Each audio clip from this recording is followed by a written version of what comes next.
Okay, hello and welcome. This is your GM in the Great Barrier, broadcasting from the center of your entertainment galaxy. We are starting up another part of our current adventure in Star Trek Adventures Aegis. Let your woes be your deadliest weapons. Part 5. The Aegis has finally arrived in the Chara system where they have at last discovered the missing Tellarite freighter. It is deep in a system that is very difficult to detect and may pose other hazards in terms of uh, travel and other capabilities. It is one that you've approached with some trepidation because beyond any hazards in the area that are more natural, there's also the strong prospect of an Andorian Imperial Guard military presence. Such were the clues that you picked up from the pirate Visenia, whom you arrested in earlier parts of the adventure, and from her ship, the Spoiled Prince, which you had intercepted. This is a very difficult situation, not least because if you are not careful, then this could have considerable implications for Andoria and Earth's relationship. This is also obviously difficult because if you don't make certain moves here or don't provide satisfactory information or as much of the dangerous substance known as chemosite as possible back to the Tellarites, then you could complicate your relations with them. When you discovered the freighter, you learned most of the chemosite is actually already off the ship and have picked up trace signs of it on the planet below, suggesting some sort of well-fortified base. You've managed to avoid detection for the most part thus far, and had managed to at least incapacitate the Andorians that were on the freighter, thanks to Dr. Lambeth's intervention. You've taken a different tack at this point. Rather, Sharp is taking a roll of the dice here and is attempting to intimidate the Andorians, suggesting that they are not an Earthship, but that instead there is another hostile in orbit, one belonging to a mysterious power that none had encountered previously, Yep. or at least none that any of you would be familiar with. Sharp has had Crichton broadcast a very basic message, paired with a most unusual secondary signal. The Andorians on that base below. The audio was garbled in a certain fashion, and then the text was in the most basic of Galactic Common. So for the Andorians below, they are receiving a lot of that. And I think that is where we pick up at this point, where Crichton is continuing that broadcast, and Sharp is waiting to see the initial impacts of it. First and foremost, for his part, Crichton is just doing his bit here and trying to make sure that he gets the signal parameters exactly as you wish, but he definitely seems a little perturbed or curious over these circumstances. I think it'd be fair to say that some of the bridge officers are giving you some looks at this point, rather confused by what's going on. Amid this, I would say, first off, Sharp, if there's anything you want to say or do, then you have that opportunity. There is also the chance to Um, perform at least one task before anything major changes. she will rub her temple a little bit as a sudden headache starts to form briefly, and she'll say, "Has a message been sent?" Yes, sir. I'm continuing to broadcast the message on the frequencies you specified. After the third moment, I need you to set up a jamming signal. Aye, sir. Um, I can At the do moment, go ahead. I can do that, sir. It should just be a control and engineering task with a difficulty of 1, 2, or 3. Um, I because I'm giving an order, do I give him a benefit? Do I assist? What how does the captain position work in terms of ship roles? so, some circumstances, I am willing to permit the captain to assist as well with the ship, since you're giving an order. The direct action basically allows you to come into play with the ability to assist with a presence and command role. I think that given that Sharp is very slightly distracted with the circumstances around the headache and whatnot, and that there are other moves that you are pondering, that this may just be Crichton and the ship. Fair It enough. is control and engineering. He is assisted by the ship's communications and security. I will also allow the group collectively to discuss how they want to set the difficulty on this, because you actually choose whether the difficulty is 1, 2, or 3 on your task, and that becomes the amount of difficulty increase that the other side would have to deal with, basically, in order to respond to a hail or open hailing frequencies. So if we chose a 3 and we're successful, you would add a 3 to the base of 1 or 2? Pretty much. I think that the way things are in the system right now, and this would be a bit difficult to communicate in most circumstances, but the Andorians are very clearly established. They've probably ironed out at least some of the kinks with being able to open a channel in this region. So they, I think, without your intervention, they would probably run at a difficulty of 1 in order to engage the signal, or rather for another ship to pick it up. This is Panda the player, but I think maybe a difficulty 2, probably. What do you guys think? Yeah, that seems fine. That would sure. become a 3 or 4 to overcome. Yeah, be a good difficulty for jamming. To make this gambit work, that's what we have to do. It has to be as Yeah. difficult for them to overcome, correct? Yeah. Okay. All right. So Crichton will prepare that task, but I interrupted you there with what you were saying, Sharp. So if you have other plans that you want to engage before Crichton makes that roll, then by all means, go ahead and make that known. Given the fact that we're all explorers, I can assume that anybody knows what Dark Forest is, right? Patel turns from the science console, his brow a little furrowed.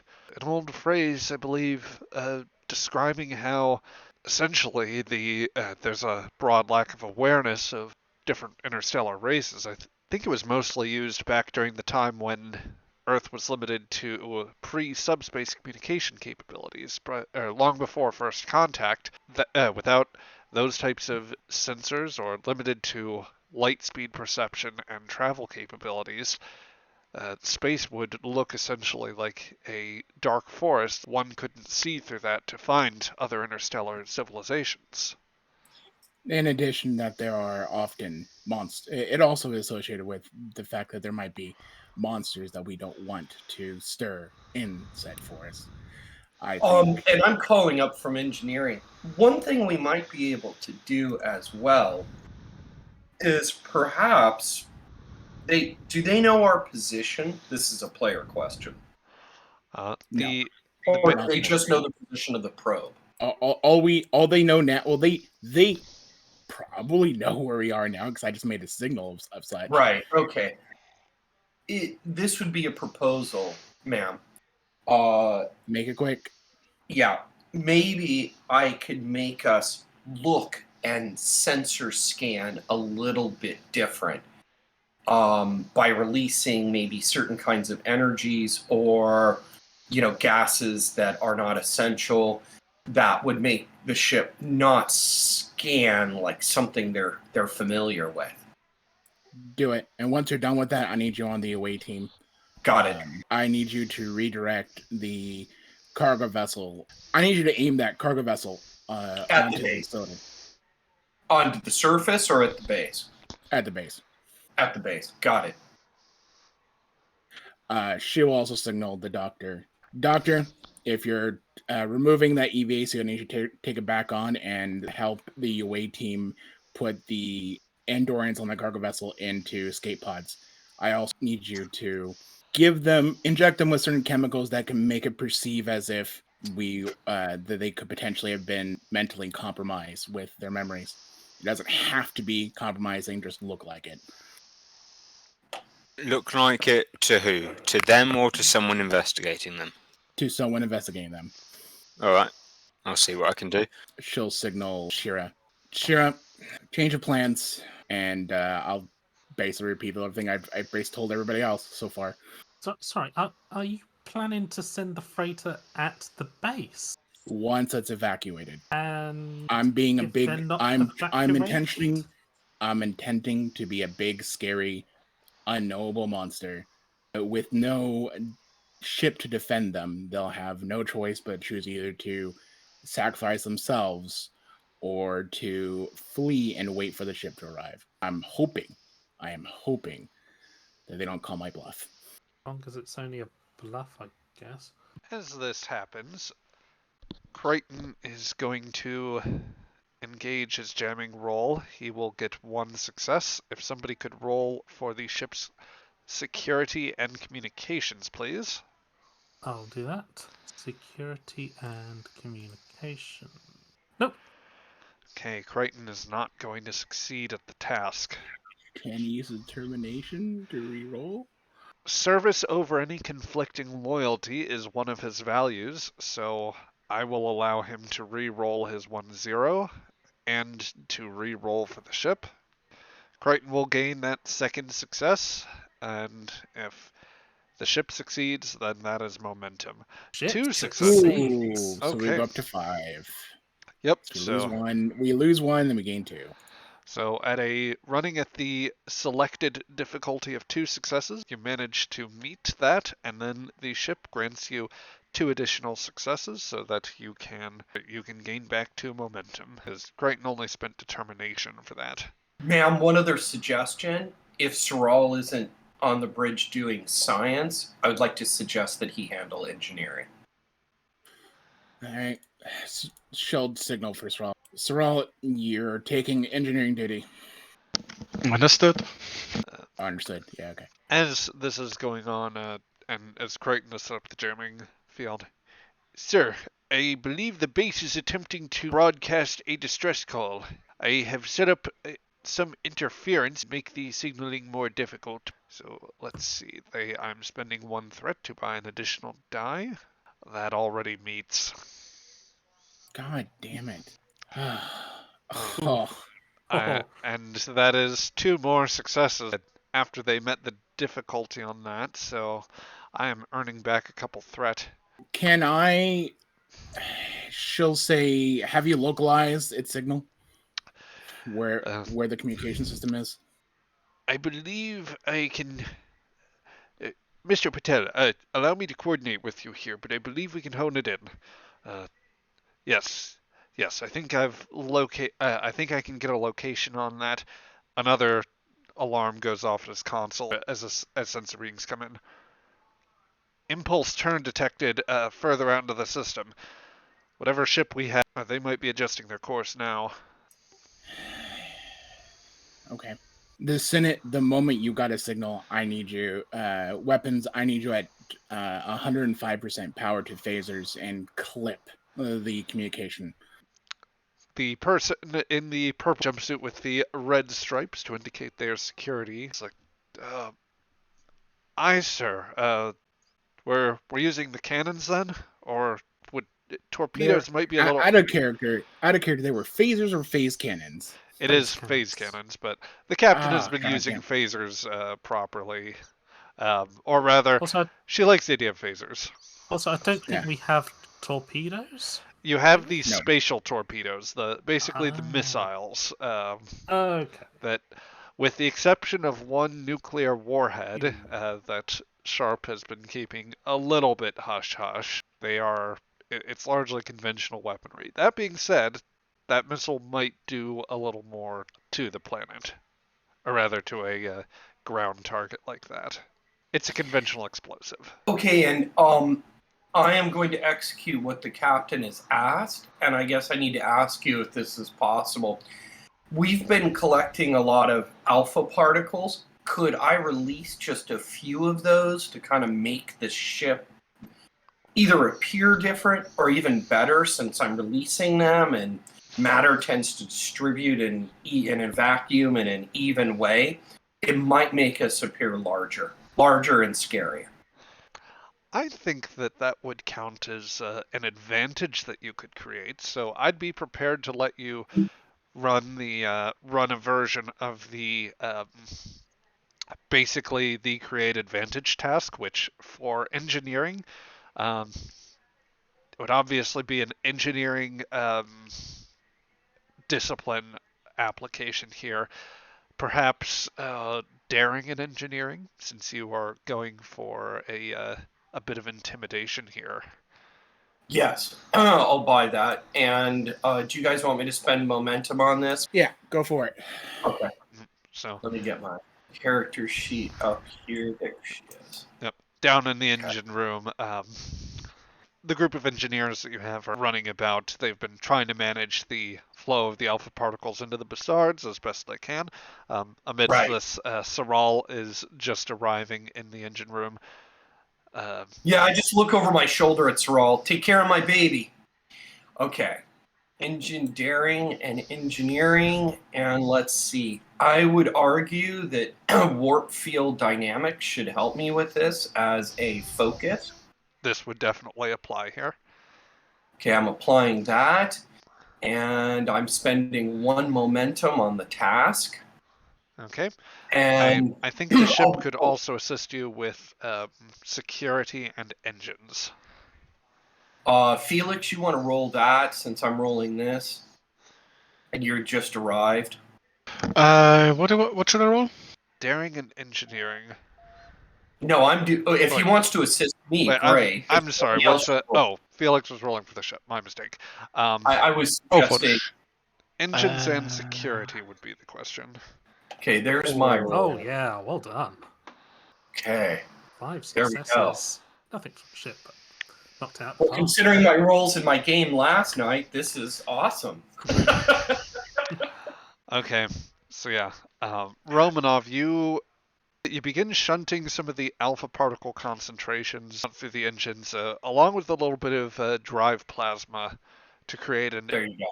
an unusual sort of exotic radioactive effect to pair with it.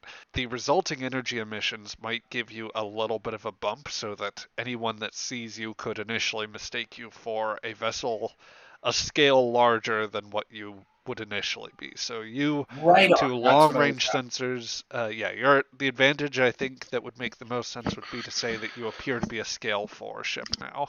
Let's see. I'd also be willing to give you, it might help obscure the specific flavor of warp signature between that and the original engine modifications Shira had you make, but you are a bit more detectable now. That's okay. Whatever angry species we are from the Dark Forest, we're a lot bigger, and we just went rawr. So, in any case, as this is going on, let me conduct another roll here. God damn it. What is up with these rolls? Patel, who's... Andorians are just that good. Patel, who is reviewing both the sensor telemetry from the base, as well as the other readout from further out in the system. Captain, there's increased subspace displacement now. I think that the Andorians have actually initiated their warp drive. They'll be closing on us within, or at least in orbit within, 3 minutes. Out of character, I need a brief second to think. Yep. This went so poorly, so quickly. Yeah, they rolled pretty well. And let's see if because they have an improved warp drive as well. They do not get that point of power back. Oh yeah, if you want to pitch going over to the transporter, or if you want to ask other crew about options here, you can patch people in as needed, or... Alright, yeah.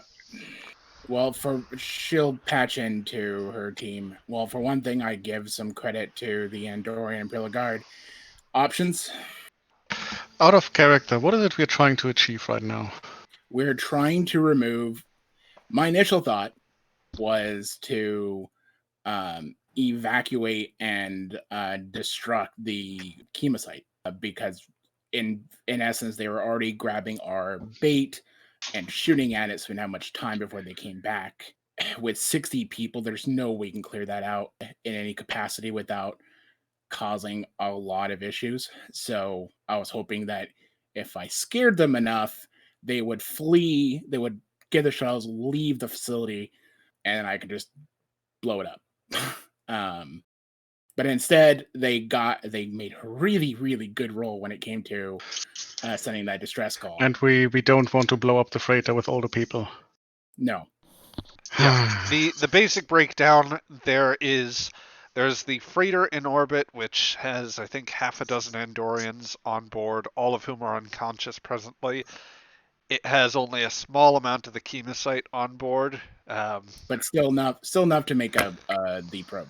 There is also a base on the ground with probably 10 times as many people as the freighter, and it is at a bit more considerable depth, and the chemosite readings from the relative depth and even with atmospheric interference suggest that there is a considerable amount of chemosite down there. Oh, joy. Since the objective is to scare them, I'm trying to figure out if I can technobabble that, but the idea is we've bought the advantage for the alpha particles. Can we do something similar with all the weird effects in the system to kind of echo our sensor signal, so it appears that there is potentially multiple ships? Because one ship they're ready to engage apparently, but what if it's suddenly 3, 5, a dozen? I've got another thought on a related note of making things look like something they're not. Could we try, like, if we don't try, like, could we convince them not to use the chemosite effectively by like making it look like it's unstable in this system, or that there's some kind of like effect that's going to make it blow up or something like that, and get them to leave that way? So we as the ship retreat, but we set up something that means they're going to retreat in their own time. That's probably not a bad idea, especially if we're playing the Monster in the Dark Forest. What if we corrupt, quote unquote, the chemosite? Sorrel, is there any way you can make the chemosite to be more a concern of what we've done to it? What a monster could have done to it? Some sort of isotope signature or something they can't understand. Oh, this is Felix being annoyed that you put that on my brain. You're the crazy scientist, my dude. You chose this. Yeah, well, you're asking me to change like chemosite that's somewhere else for them to appear like weird. Okay, there's a small amount of chemosite on board the freighter. If you could do something to that, and beam it down in amongst the rest of the chemosite, maybe they think the whole chemosite batch is weird or stuff. I mean, or even just do something to the stuff the freighter, and they'll think that the same thing might happen to the rest of the chemosite in time. I looked at options to neutralize the chemosite or kind of inhibit the chain reaction if it should like be ignited or whatever. Is there a possibility from the standing I hopefully gained to I'm trying to think of what a good word for it is, but like to have it some weird reaction that's not an explosion, like a decay, or it reacts with something else once it started, and it's just like something to skunk bubbles. up the reaction, as it were. Yeah, like something that continues to go on, like again, like in that once you started it, it goes on, but it's not destructive or not as nearly as destructive. It's just blowing it up, just like it just gets weird. Maybe. I think that I would need an argument made for it. I can tell you that. I mean, tell me how chemosite is made up chemically, and I will get to work. Let me give you the. Sorry, just one moment here, Panda. So what we worked out last time was that the basically I had it to where Romanov used the data from the chemosite sample that you had been in possession of early in the session. She used the readings on that and basically figured that, much like something like uranium, enriched chemosite, you can accelerate the decay on that with proper exposure to like alpha particles, and thus neutralize it in that manner. And that's the basic ways you had to do would be either running it through a machine in the engineering lab, which would be a very long task to do, or running it through the warp reactor in a modified version of what you had considered back for doing with the Republic. That would That obviously sounds be dangerous and fun. Oh yeah, risky, quick. It could damage do the we reactor. okay? I'm digging deep into my knowledge from physics class, but I think decay gives off alpha particles as part of the decay. Do we have enough chemosite so that if we start the decaying process, beam that down to the rest of the chemosite, it triggers a chain reaction. So just like all chemosite in range starts decaying. Interesting. and Sure. gives off a very weird like. I mean, it would give off like fuck ton of radiation of some sorts, probably aside from alpha particles and probably Yeah. other things as well. Yeah. But quick. at least alpha particles are like easily shielded, so I'm it shouldn't just cause too much thinking harm of for like people there. it's not it, but just because this is a sci-fi, I'm just thinking of like when you light plastic explosives on fire versus giving it a electrical signal.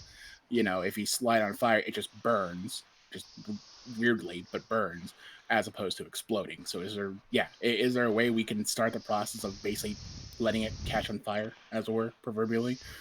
And I think they're like very similar ideas. Kind of have it react away in what manner we can come up with in time. Even if it's very, very dirty and questionable in terms of like it's not Starfleet perfect, but it's what we had at the time. Yeah.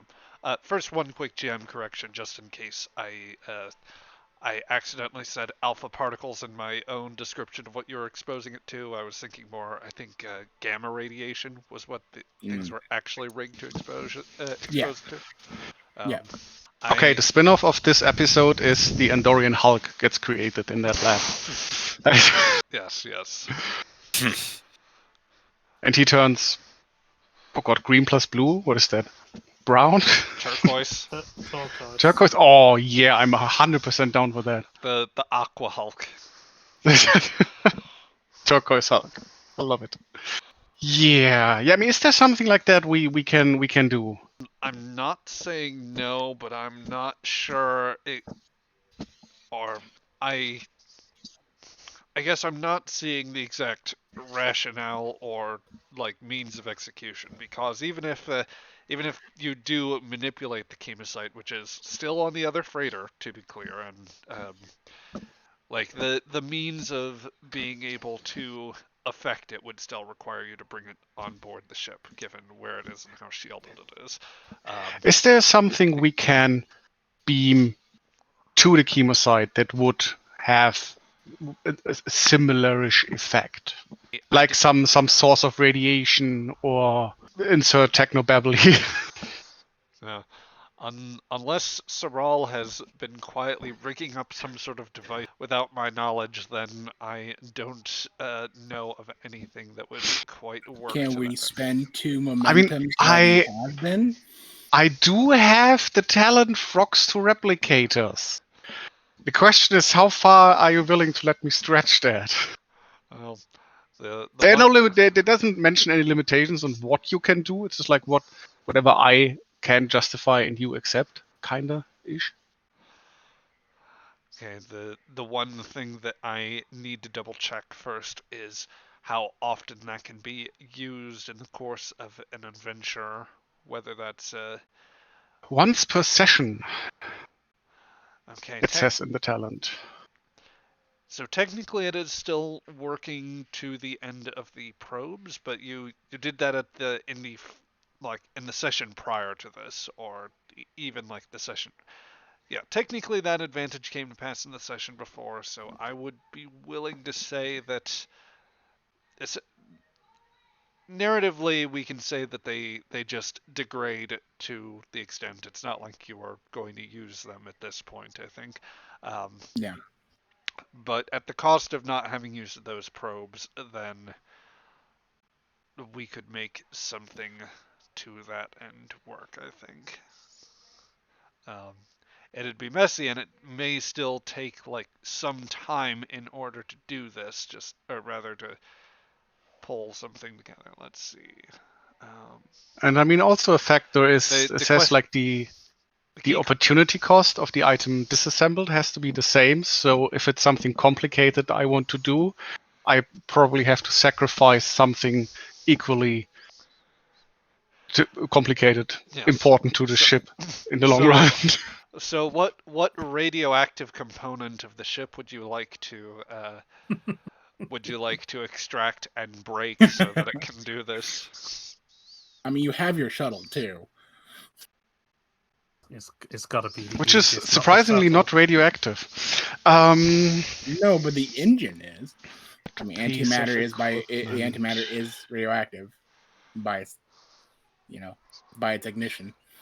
Ah, yes. Let's break a part of the antimatter containment field. One of the impulse reactors. Slow I us mean, dramatically in outside of warp.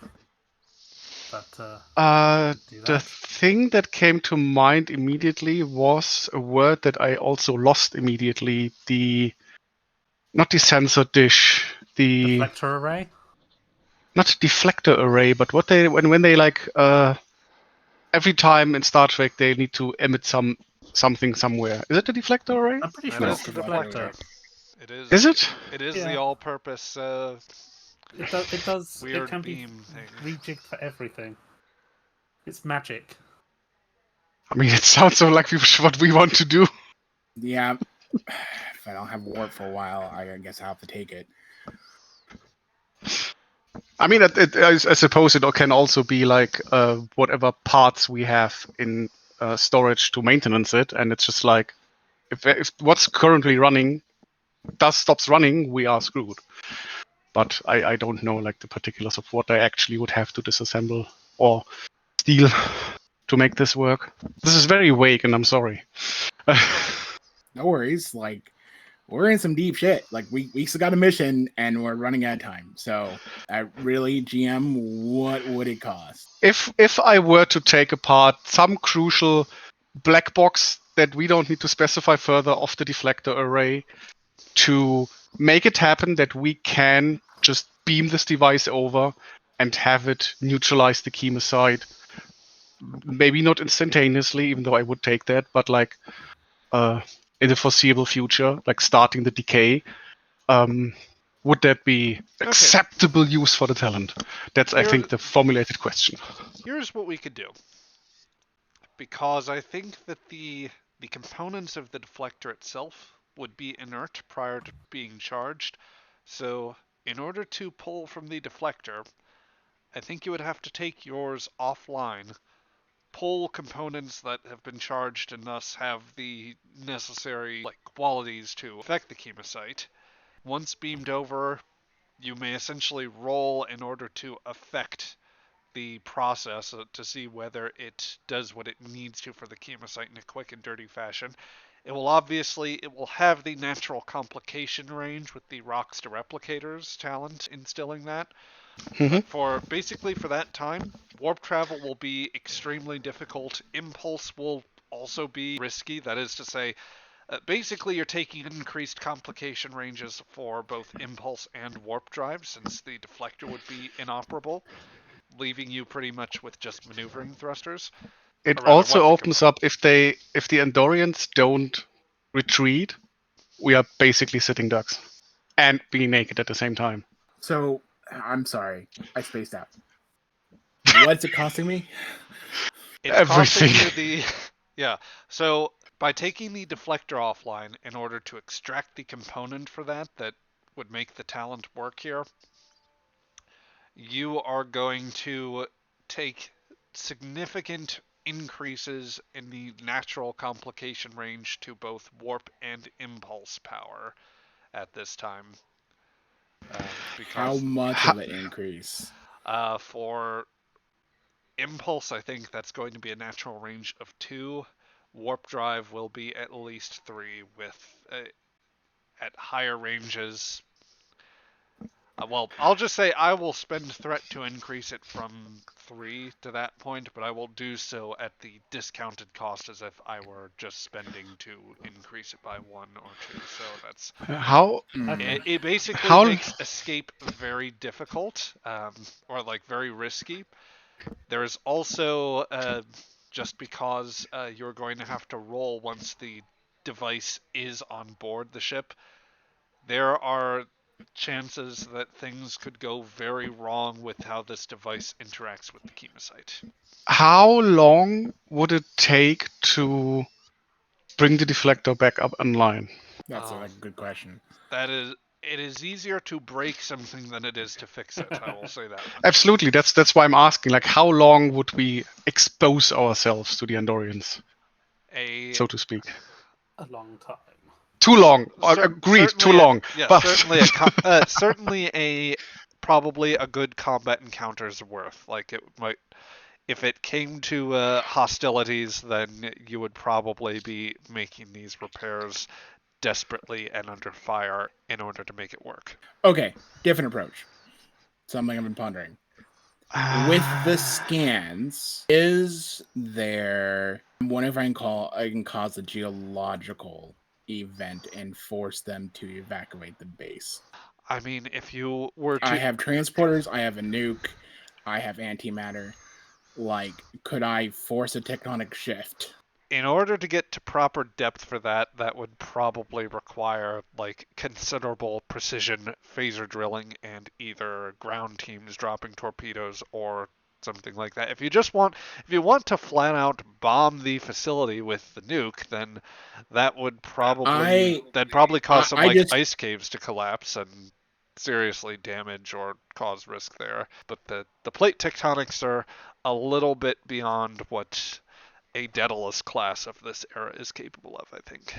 That being said, just for the record here, I didn't mention this earlier, but Romanov, because of her 5 successes earlier, your momentum was refilled, and you do have 2 floating momentum. So there are advantages you can definitely buy. I will hear out arguments. I won't necessarily accept everything, I guess, but I have to say the sentence "I have a nuke" concerns me.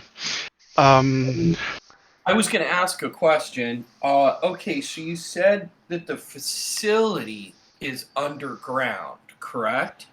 And there must be some kinds of transit, either a lift or whatever that goes down. Could we exploit that in any way? She's thinking about this. No. So the problem at a character. This is we're speaking. I imagine in PC time, or not PC, out of character time, not in game time. Yes. I've not yet Yeah. imposed a cost to discussion here because I want you to be able to think here. So, at the moment, the idea is I am not trying to kill anybody. I'm trying to minimize the casualties as much as possible and trying to keep it at 0. There was no way, like, it's something I've been considering for weeks now. There's no way I can talk the Andorians out of letting them go of this chemosite, mostly because of orders, and also because, there's something going to tell me, well, the other people are doing it too. So this action had to be a military action in the first place, which is a frustration on Sharp's part. They were already seeing the probe. This is me breaking out the situation right now. They already saw the probe. They thankfully misconstrued it as something a lot more scarier, which gave Sharp the idea of playing the monster in the dark forest. And unfortunately, due to very good rolls, the reinforcements are going to show up a lot quicker.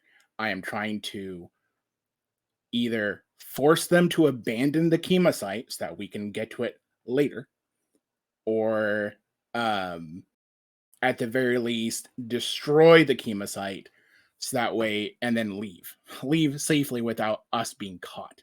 Okay, one possibility, and this is just way out there, and this is just a player suggestion, is if we could,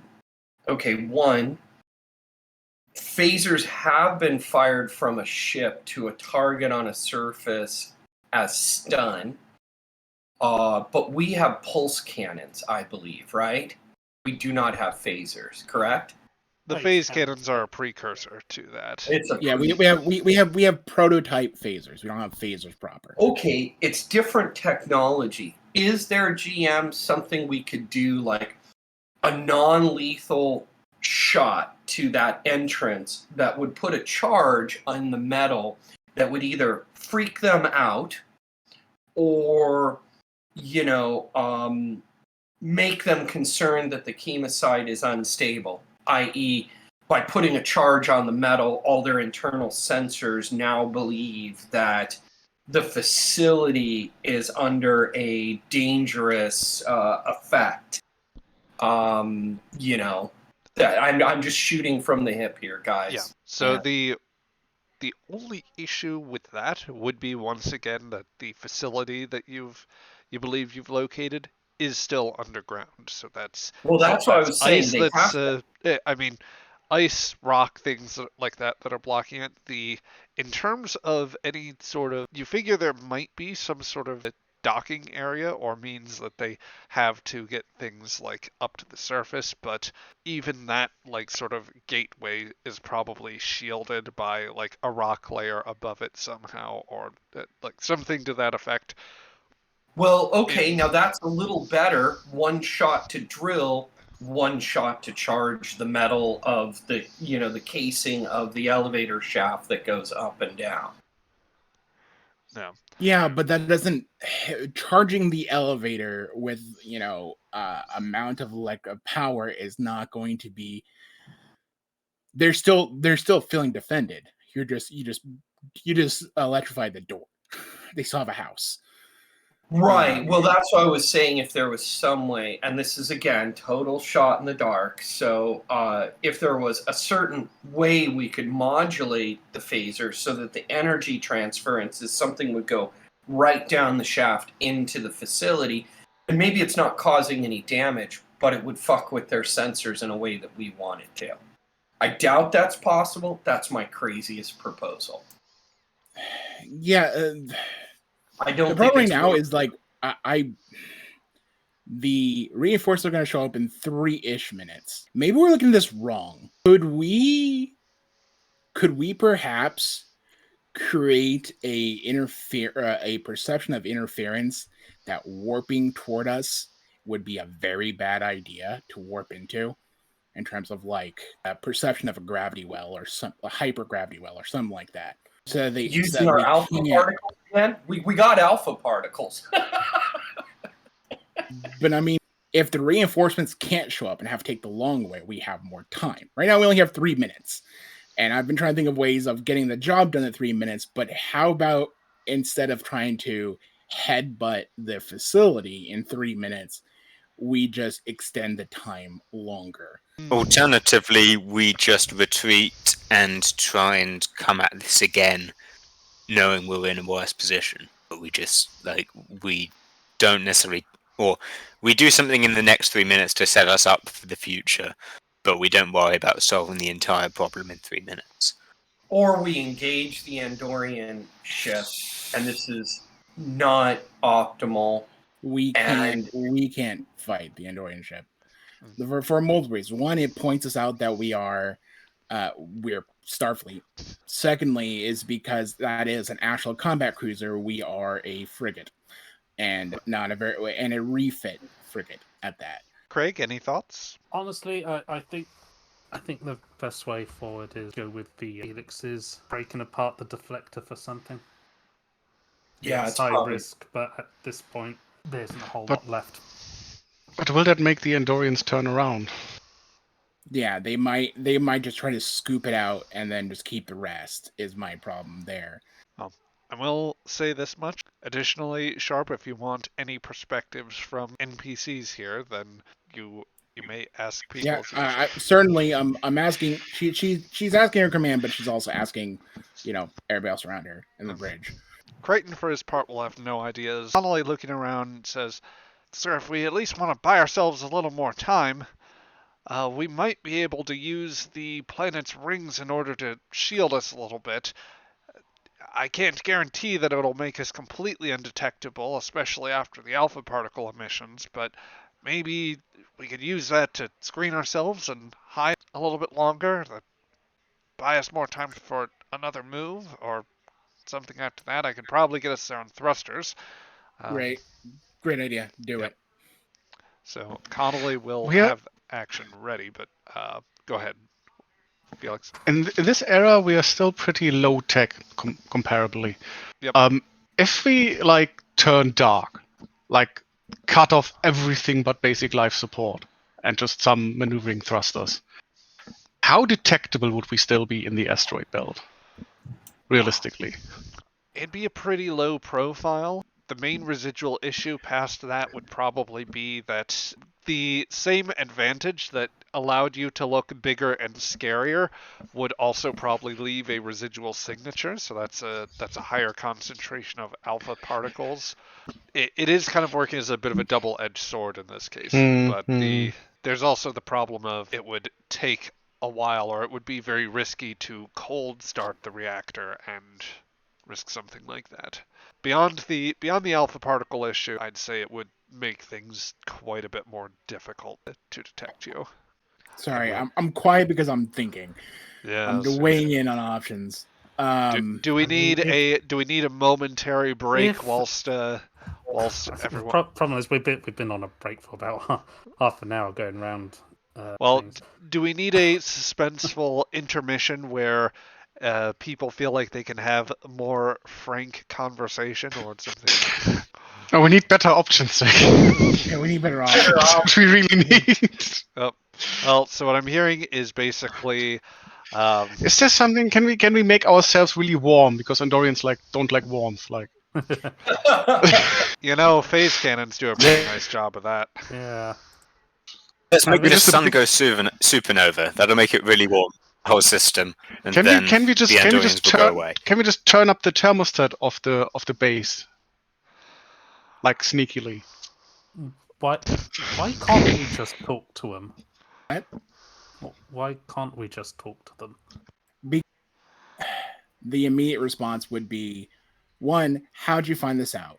2, I'm sorry, but this is, well, Chemosite can be used for many things. And surely, if it was for you what weapons, then I am sure other powers have already done so.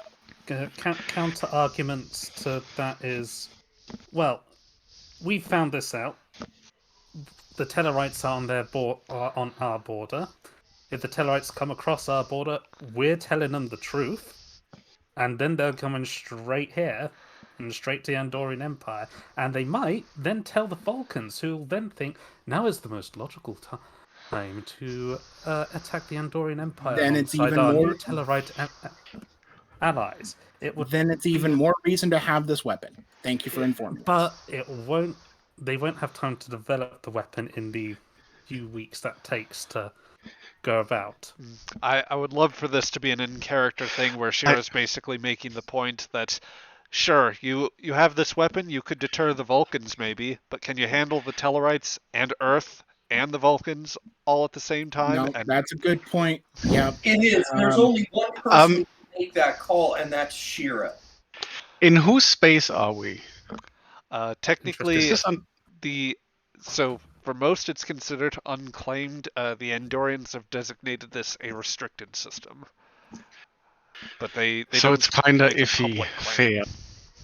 Yeah. I don't know what we might do with this information, and I'm throwing Zoral under the bus here. But if you need someone to play an official Vulcan, a Vulcan presence on the ship, Zoral isn't down, but Felix is. So okay. So let's get back pseudo in character. Would Shira basically like we should just like Captain? We should just talk to them.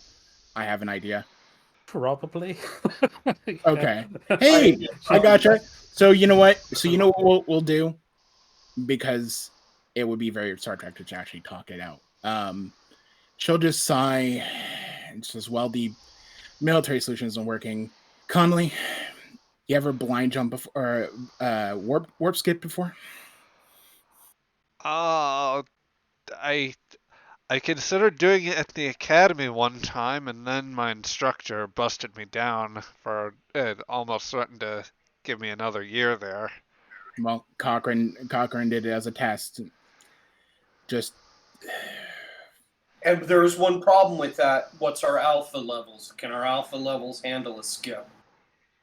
Um, Short range, they could probably do it. I mean, the Andorians are going to be here really soon, anyways. So yeah, no, And we vented, by the way, GM. We all right. vented. She'll just say, Romanov, I need max of warp for half a second.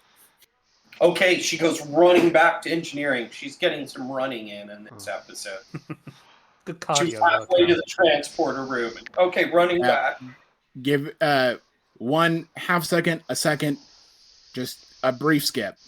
Look, Okay, do you want me in or out of my environment suit? You can get out of it, Doctor. All right, thanks. just all the Shira, people pushing intercom buttons throughout the ship is just made Crichton's life a living hell. One moment, please, while I connect your call. Okay. So, with that, Connolly says, "All right, I've got warp power at the ready. I do think warp 1 should do this." I want to give it enough just out of the system. Whatever speed you think you're best, just away from the sun. She gives a small smile. She sits back down and braces. So wait, so we're going all the way out, Captain? Just enough to be convincing that we just walked in. All right. Setting a course, I think. Jeez, if memory serves, if we're talking about high enough warp to get away from the system, Romanov actually did send you something there. With Romanov, with Romanov in engineering. Okay, engineering, we're ready up here. How much can you give me? Point. Yes, due to the alpha concentration, wouldn't advise warp 3.7 until clearing the system. We did do a little clearing, so we should be able to warp 3.0, which in a system should be more than enough, right? Yep. All right. Baseline 2.0? Wait, talking like just going up to warp 3 then, or warp? Were you saying warp 4? Sorry, just warp 3. Warp 3, because 3.7 is a bad point. Even though we vented some, we could do 3.2 probably, but that's risking. Yeah, you heard the chief. Aye, sir. Warp 3. All right, engaging. Punch it. Let's see. Would you let Connolly take bold con to be able to re-roll? Because I am dropping a point of threat now in order to increase the complication range. Yeah, sure. Yeah, all right. The way the dice I'll even give him momentum. Let's give him momentum too. It would be 2 momentum then, which I'll just take the floating stuff in order to do that. Yeah, sounds good. Oh, okay. You didn't need to drop anything there. I know. I dropped one before you finish the sentence. Apologies. All right. Engaging now at difficulty. Looks like this will still be difficulty 2 in order to escape. Engaging now with assist from engines and con and 3 points of power for warp. And Connolly is going to get right on 6 successes right there. Masterful. Yeah. Let's see, with the ship that will that can also assist with engines and con, or rather, yes, engines and con, which no successes there. But let's see, I think that the ship has the advanced, or rather improved warp drive, so that should allow them to at least roll a challenge die, or at least one, in order to determine whether you actually spend those points of power. You've already ruled last time. It didn't matter, but you ruled last time that the nebula did not give us that. No, it was the sensors. Never mind. You're right. Yeah. The sensors were the problem this last time. The one 0 thing on the challenge dice. Okay, let me double check one thing because I think it might be like 1 challenge die per per point of power that you have to spend here. So I'm just making sure that I get this right for all of you. Let's see. Improved warp drive. roll 1 challenge die for each point of power spent. So that would be, you can roll 2 more times, Craig. Okay, cool. Twice more. Or just set it to 2 challenge die, whatever is most convenient. I got a 1. Unfortunately, none of those is in effect, so you are down 3 points of power. Did All right. Uh, with a quick set of bursts from the maneuvering thrusters to break your orbital position and orient you away from the freighter, the Aegis engages its warp engines, and there's a noticeable bit of shuddering as the ship tries to navigate through the field, but Connolly corrects it very quickly. Warp 3, sir, Patel says. Well, we're undoubtedly visible to them now, Captain. I'm monitoring their course changes. They're going to make an attempt to intercept. I'll put that point of threat right back in that Connolly gave to just buy an additional die. Can so I throw in a advantage or difficulty against them, perhaps? well, never they mind. didn't do so well anyway, so Yeah. Oh yeah. Never Oh. mind. Never mind, yeah. they're only. It looks like they might have changed course, but too late. They'll on our present course and speed, we should be able to clear the system before they can reach us, Captain. Oh, Patel kind of sits back in his chair. She just reclines and kind of like deflates a little bit in her chair herself. Conley, make a few more erratic warp skips before turning self around, would you? Just to make sure that they can't follow it. Aye, sir. Under 3. Would this, well, I will tell you I will not force you to expend power for further jump scare, but Connolly will turn and ask, should I make my course continuing out of the system, or are we remaining in system in some fashion, Captain? Let's remain out of the system, or get ourselves out of the system at the very least. Look like we just knocked on the front door, as it were. Aye, sir. So, with that, Connolly will set up a few more warp jumps here. I guess the question here is going to become, is there anything that you want to do immediately, or any change in positions, anything before things engage, or before you kind of make an... Would you want to do anything before a considerable amount of time passes? And this is a question to everyone. Obviously, there's not going to be a boarding party, so maybe Shira can also get out of her seat. Shira can come back. She will walk toward intercept Shira. Patel will take command on the bridge for now, and we'll just theater of the mind to this. So yeah. Let's see. So yeah, a little bit of time will, I guess, pass then as you leave Patel on the Patel at the con. So a little bit of time elapses. The Aegis is presently engaging its small, lighter warp jumps around the outskirts of the Chara system. Colonel, with things momentarily, the peril momentarily diminished, you have had a chance to catch up with your armory officer, who at this point is probably just making it out of the EV suit. Lieutenant, thank you for offering a moment of clarity. I hope you have a argument you can give your compatriots. I can convince them, hopefully. Best arguments I make tend to be with a particle rifle. I mean, I can point out that it's likely to get the Tellarites and the Vulcans on the same side, which is against us, and that's not going to end well for the Empire, even if we have a weapon of mass destruction. Especially since we found out about it now, and to preserve Earth's space, Starfleet will have to tell the Tellarites. She just nods. We Any could, best we way could, of we could Hmm? say that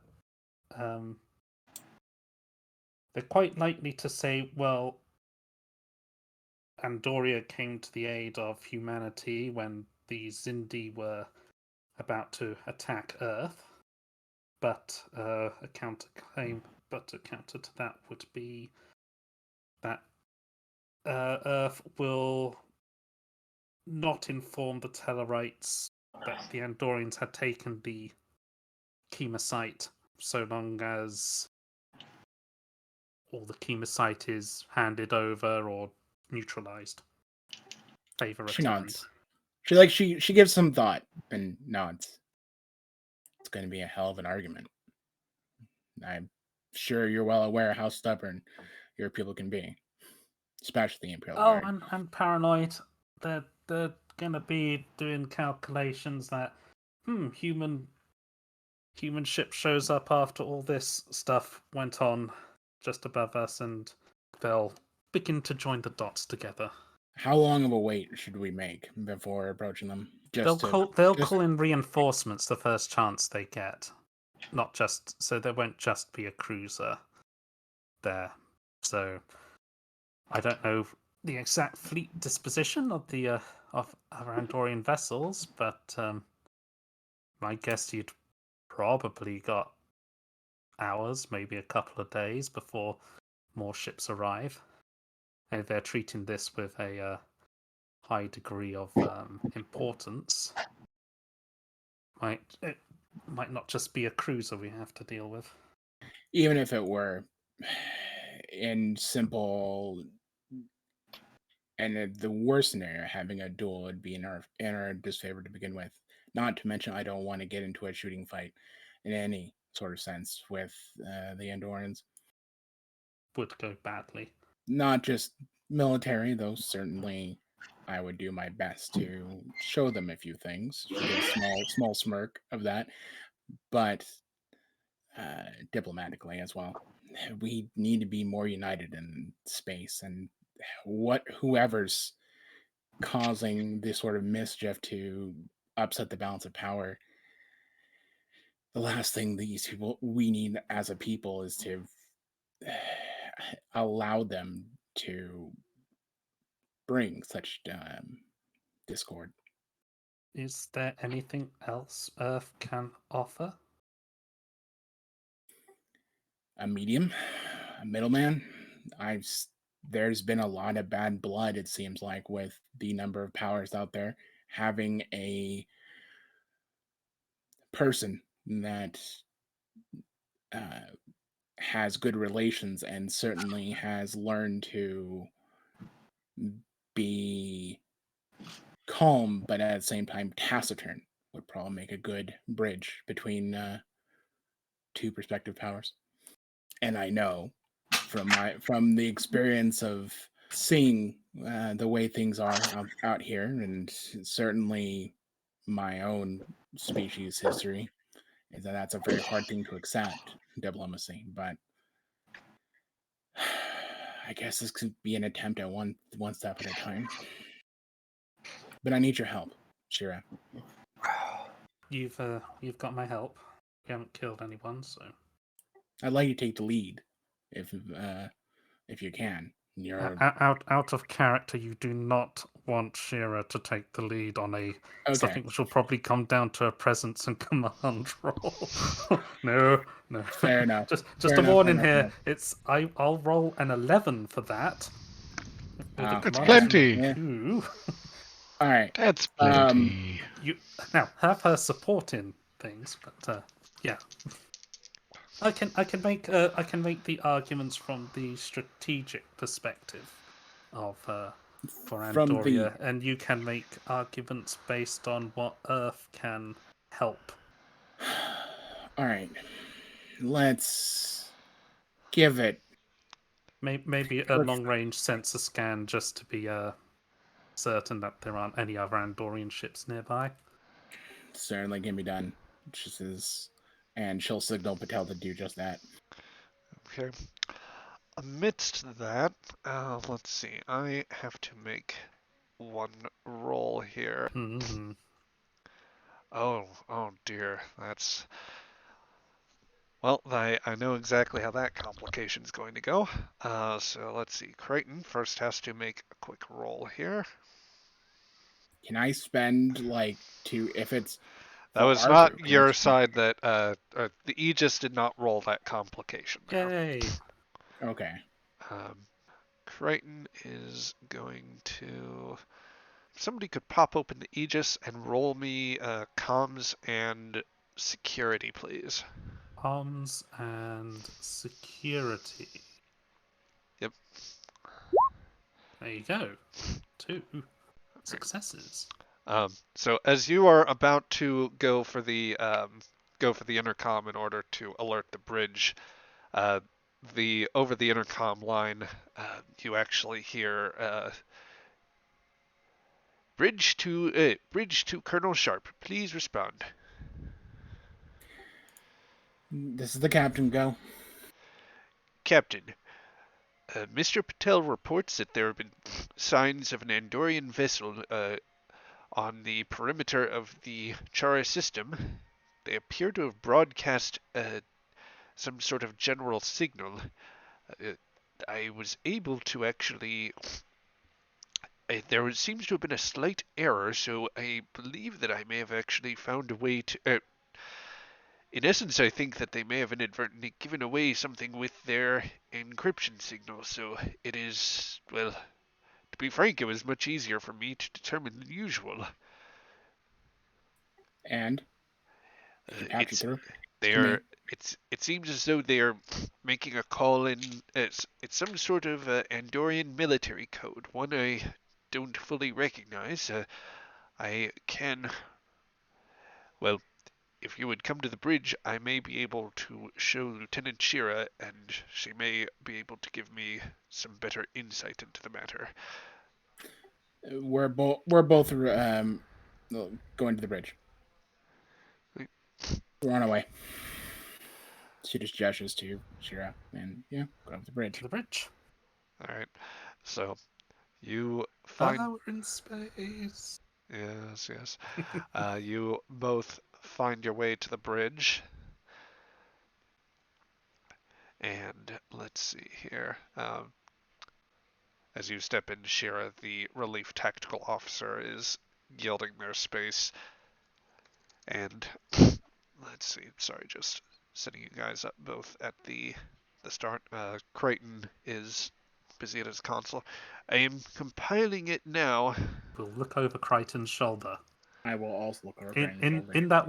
in that way, a teacher might do during class, and just looming over you, and you're getting In more like and the more aware of their principal, presence, and in like the principal looking over the other shoulder, wondering what the teacher's looking at.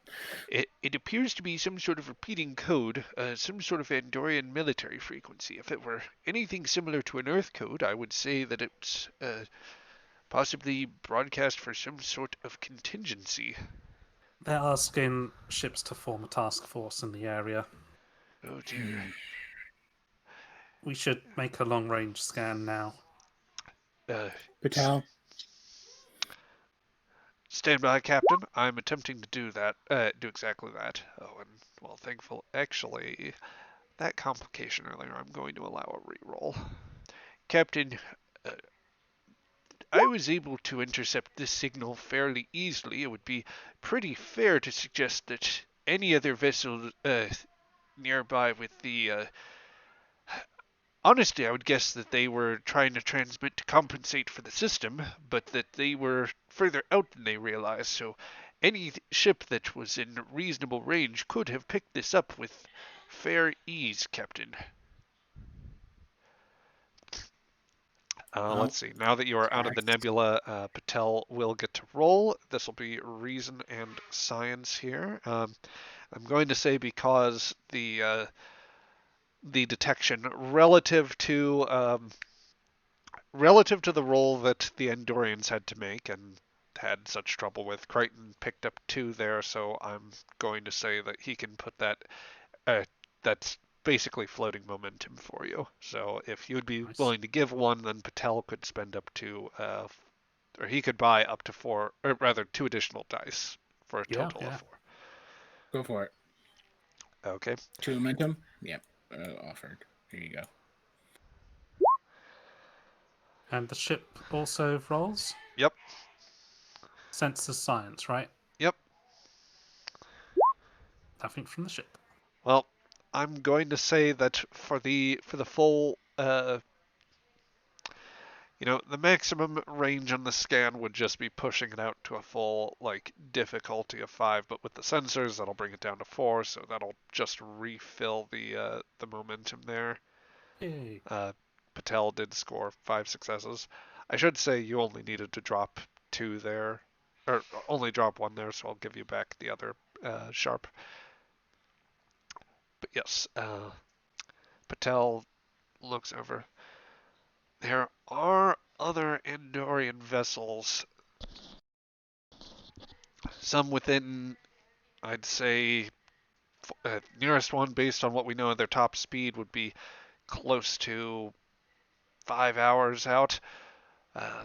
Looks to be maybe 1 cruiser, a courier vessel, other smaller ships, and Captain, there's also a Vulcan vessel about a little less than 6 hours away. Sure, they could be in range to intercept that signal. They'll Close they'll your probably eyes. report it. I'll be worrying.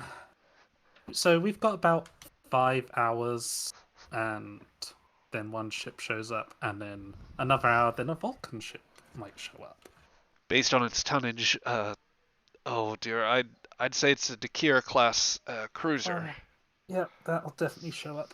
Oh, this is okay. This is All right. we could potentially use that to our advantage, though. She nods. Sure, But we should need Alright. to be quick. This could go very badly very quickly now. I'm well aware. Thank you, Lieutenant. She'll just look over to Crichton, right? I've heard her just Crichton just now. What did Crichton say? the vessel is still out on the perimeter, sir. They, as Patel, before Crichton can finish a statement, Patel says, "Captain, I think that they have actually, they're scanning the area now. I think they've spotted our warp trail. Well, if they didn't know we were out here before, I think they've got a fix on us, Captain." Then let's send a signal saying that we were Say curious about hello. to say that we received their encoded signal and are curious if there's something the matter and if they need assistance. And certainly we need to talk. Opening hailing frequencies, Captain. All right, so with that, Crichton will broadcast out, and a few moments later, sure, they are. I'm receiving a request for hailing frequencies. The Andorians are opening a channel. She'll make her way back to the seat, make sure it's her uniform is nice and straight, and look to Shira. See where Shira's around. Yeah, she's still in her Imperial Guard uniform.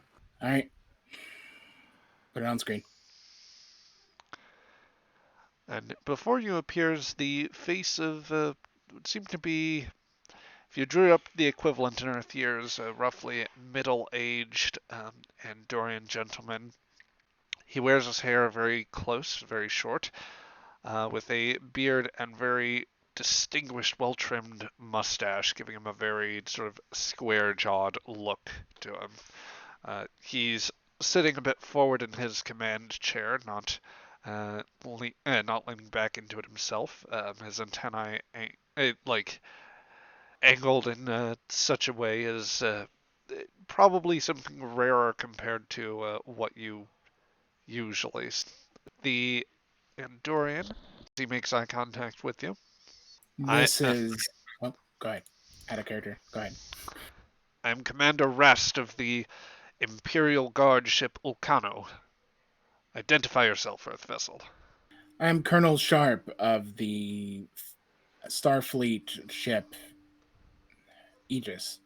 We ran across your signal, as certainly it's come off loud and clear. Certainly, you seem a little spooked. Well, it's it's something relatively understandable when we find that there have been ships traveling in our restricted space and leaving behind unconscious figures and, well, shall we say, certain interesting material. Say something small, metallic, canister-like, meant to disperse aerosolized gases. Certainly, it seems as though one didn't want to cause any casualties with Yes. such a exaggerated method. Well-intentioned as such parties may have been, they are still sneaking around.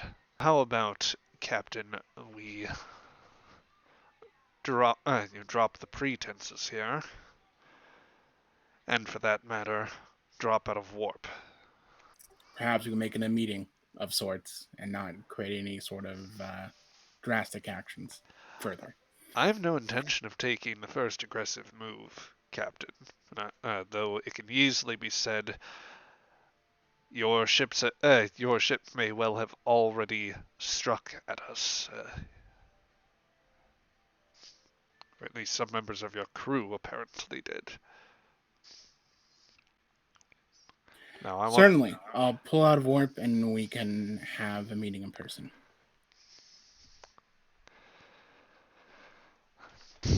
All right. So, with that, he'll close the line and he'll close off the line, and Patel will say, "Sir, the Andorian vessel is now increasing speed. They'll be intercepting with us shortly. That is to say, if we drop out of warp." She'll just nod to Conley. Oh yeah. Sorry. They're taking us out of warp. And he pulls back on the throttle, bringing the Aegis to sublight. We jump to them boarding and being in the meeting room. Okay. So let's. Do have one quick question. Does Shira know of this Commander Rast? This is not a name that you are immediately familiar with. You might know vaguely that the Elcano is a Karl Vor class vessel, much like the one you served on. You have an understanding of their weaknesses and strengths, but you don't know them by reputation. So who's going to be at the meeting?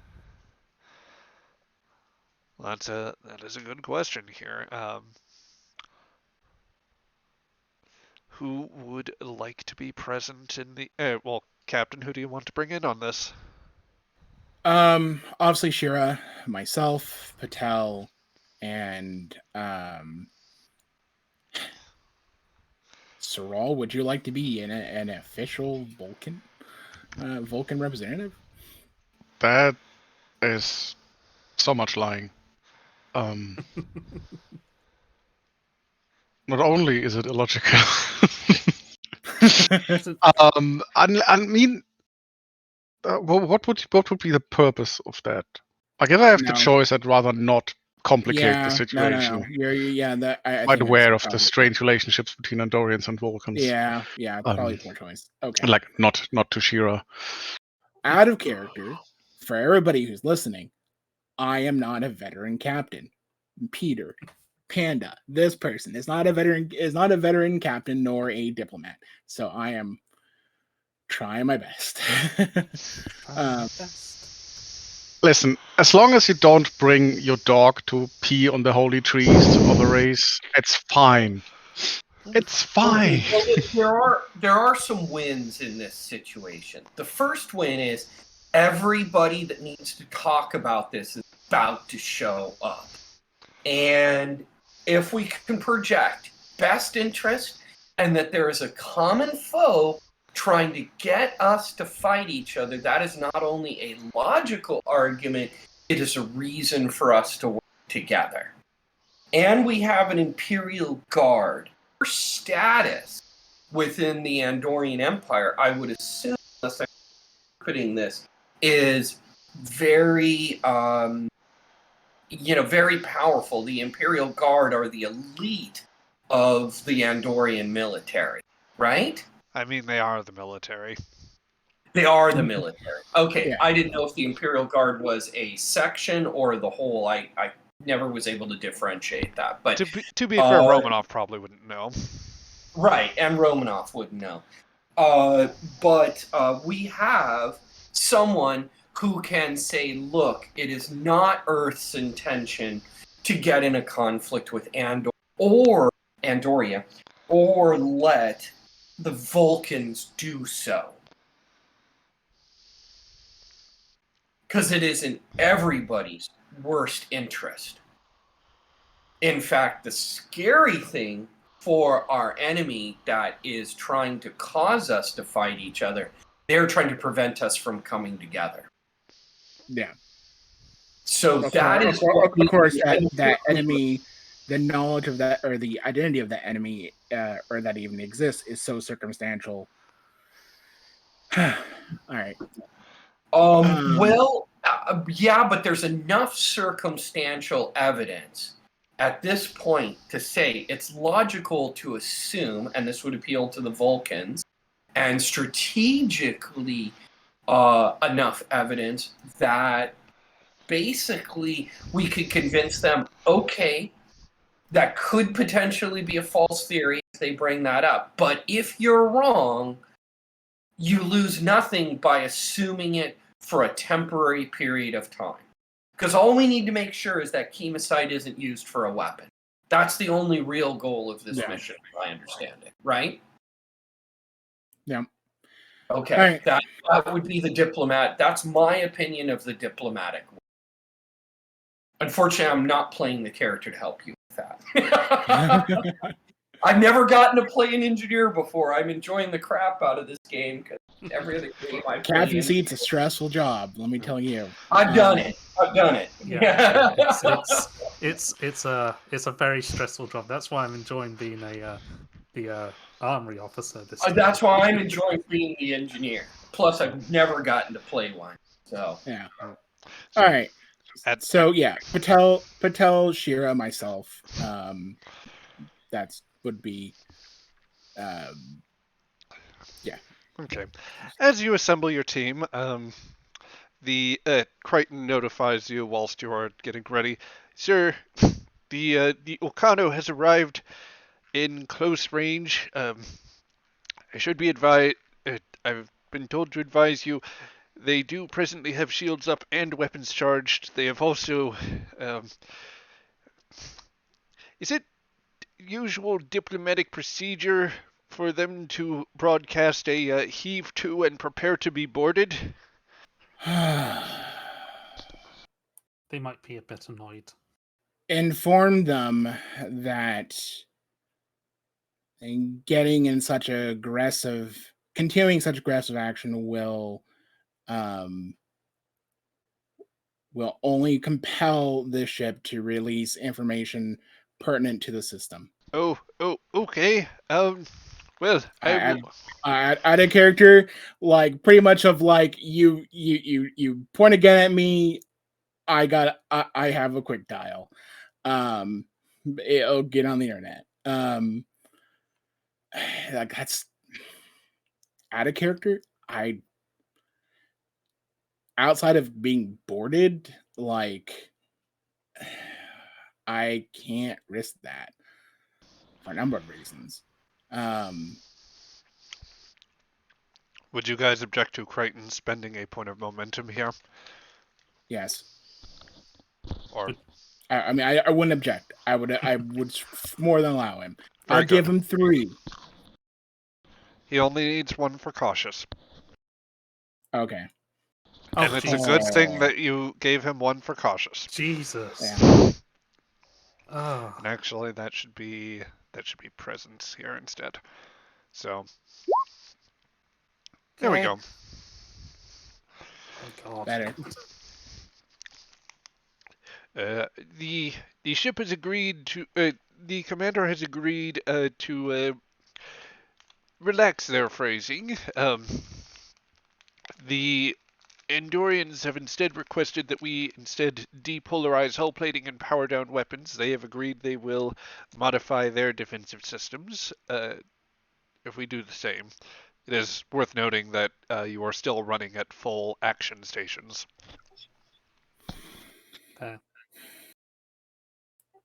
Bring down to yellow alert. Request to the captain to at most have the 2 personal guards, including himself, any other officers that he feels unarmed that he would need for such a dialogue. Acknowledged, Captain. Stay stressing me the frick out. Oh, shit. I'm sorry, sir. Comms malfunctioned, and Creighton is Of cut course. the line. So, a short while later, just to make sure that I have this correctly, that was Patel, Shira, Sharp, and then Saral was also being brought in? No, Sorrel was No, not being brought in. absolutely not. Okay. Yeah. We keep, And then- we keep the and then the Vulcan away captain- from the Andorians. And the captain can bring 2 guards if he so chooses. But generally, this is more or less a diplomatic talk. Okay. The guard captain will come in sometime later. Under, I imagine, a Mako escort. Yeah. So let's cut that scene ahead, where the ship is holding position. An Andorian shuttle makes its way over with a limited contingent, and within several minutes of the initial incident and meetup, you find yourselves in the conference room sitting opposite Commander Rest. The air in this room is extremely tense. You could probably cut through it with a knife, so the expression goes. Or Nushantor. Indeed. As he had stepped in, he momentarily showed interest in your presence, Shira, particularly in the guard outfit. But he had his group sit down at the other end of the table. So, Captain Sharp, it is fair to presume that you've spent a bit more time in our star system than you were letting on previously.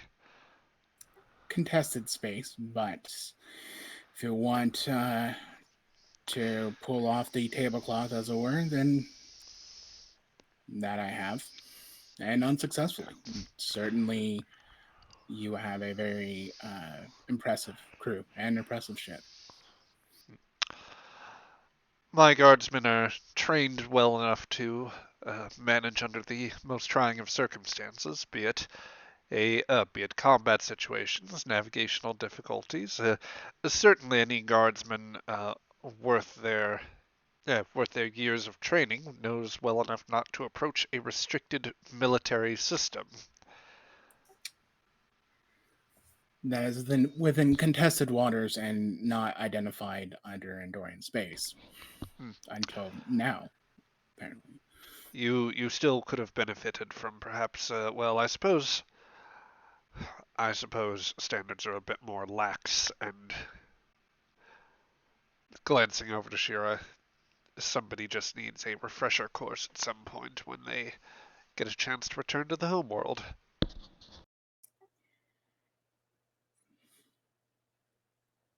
Oh, I'm sure someone's going to have a refresher course.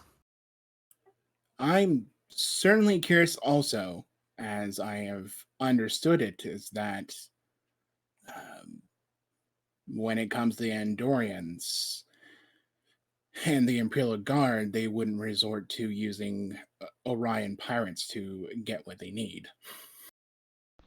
Especially something that is quite so dangerous as weapons-grade chemosite. Commander Rast kind of furrows his brow and his antennae click in, like sort of go a bit inward for a moment as he's pondering this. I don't make all the decisions, Captain. Suffice to say that Orion's would be my first choice. But in any case, what? I'm Whatever. sorry, Captain. She interrupts. She raises a hand. Interrupts. I'm sorry, but I can also imagine, sir, that you are a sensible and reasonable man, and knows exactly what that material is going to be used for, and what the result will be. And you, nobody on this ship wants to be on either end of that uh, result. Rast is going to think very carefully for a moment here. We aren't building another probe.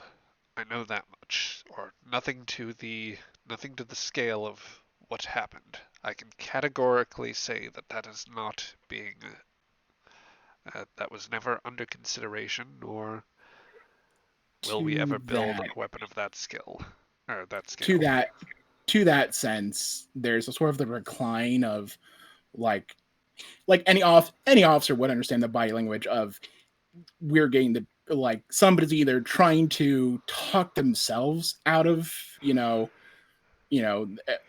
arguing justifications, or at the very least getting the PR bullshit.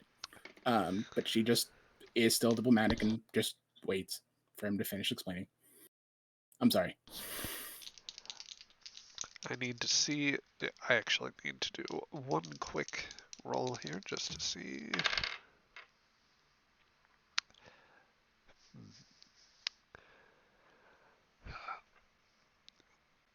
My.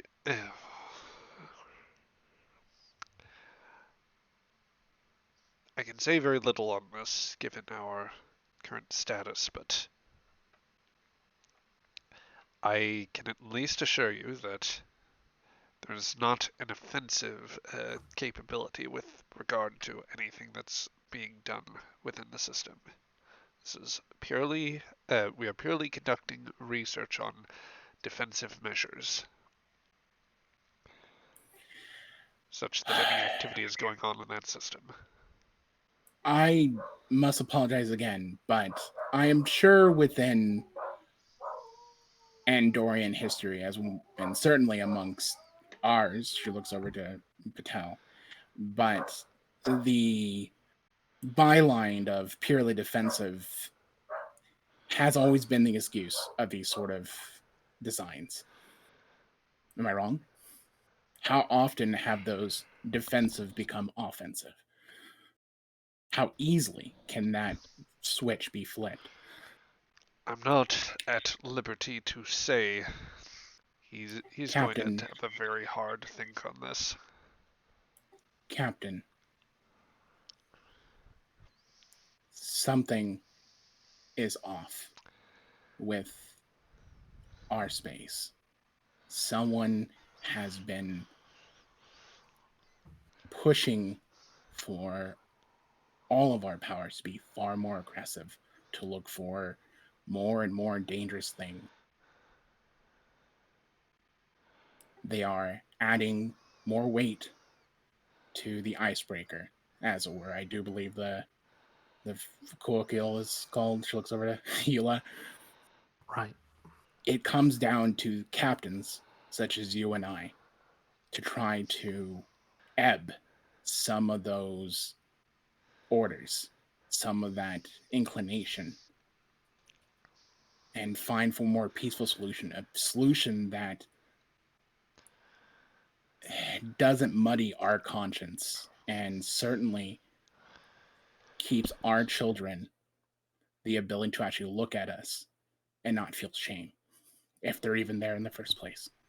my goal was to do whatever I could to prevent this escalation. But this is an escalation. This isn't a defensive measure. This isn't a means to restore the balance. This is only going to make things more tilted, more off kilter. And sure enough, you're going to have more enemies than allies. I know you have orders. And I'm sure many others with a similar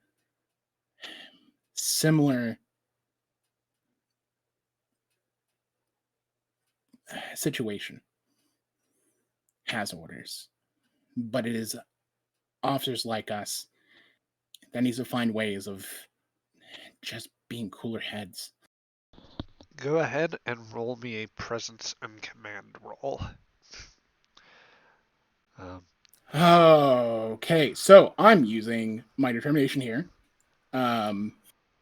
which is living through one life. I realize what I missed. As someone who's most definitely been a veteran, as you're well aware, GM, there's a lot of meaning in these words. And then I will spend a momentum to get a further die. If that was fine, that's fine with people. Go for it. Yeah. Shira, would you like to assist? I will. I'll assist by getting up, moving over to the this screen thing over here, and I'll bring up a stellar map which shows the rough disposition of Starfleet and Tellarite ships before the Orions stole the Chemosite, and then another one after the Orions have stolen the Chemosite. Presumably then shows a bunch of Tellarite ships right on the edge of Earth space. These actions have put Starfleet and Earth, your allies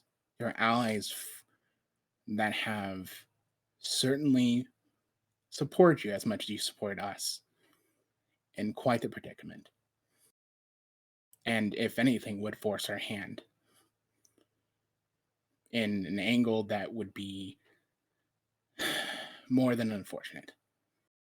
I don't want that, and I think neither does Andoria. I'm sure you're aware, sir, that Earth can't fight off the Tellarites. Starfleet is too weak for that. They'll be forced to inform the Tellarites to exactly what's happened. Shira, I'm going to allow you to assist here with presence and security for this. That ain't bad. Yep. Between your Okay, role and... Yes, go ahead there. The cheekiest question I would ever ask. Can Zoral assist by not being there?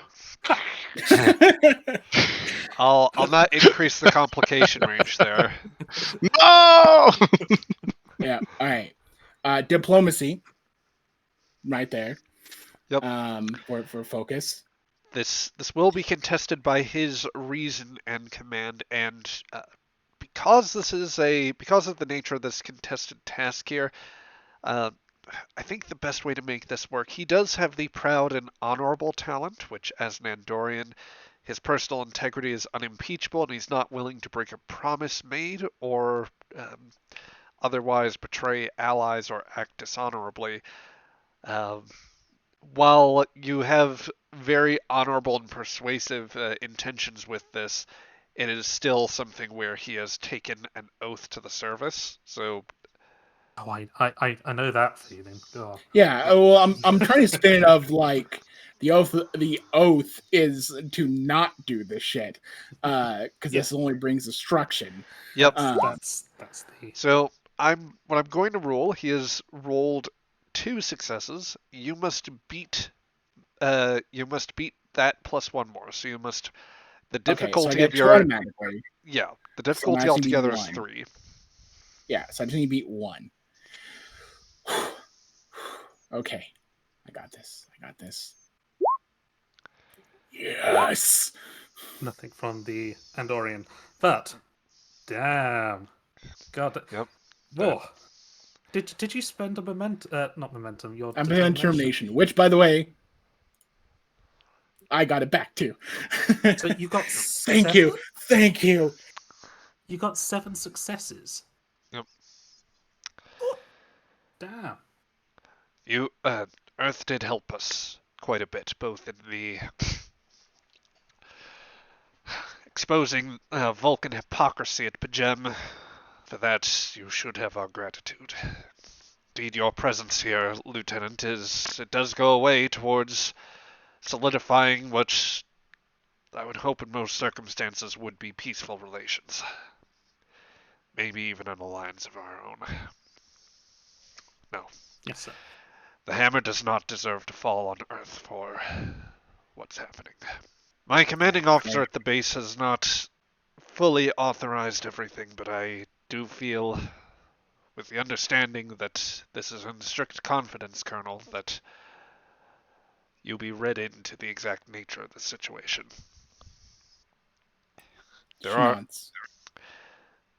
We've received very disturbing intelligence that the Vulcans are potentially developing a chemosite-based weapon. Our intelligence suggested this after an asset, one that, again, is not quite to my taste, had been running information from some of Vulcan's partners, suggesting that they were also looking for sources of chemosite, and that they were basing it off of information they had surreptitiously acquired from your Earth vessel after their mission in the Delphic Expanse some months ago. We, of course, would never develop a weapon of that exact nature, but instead, there is an alternative application. We have found a way to develop a miniaturized version of a weapon that could be properly mounted aboard a standard cruiser, and that,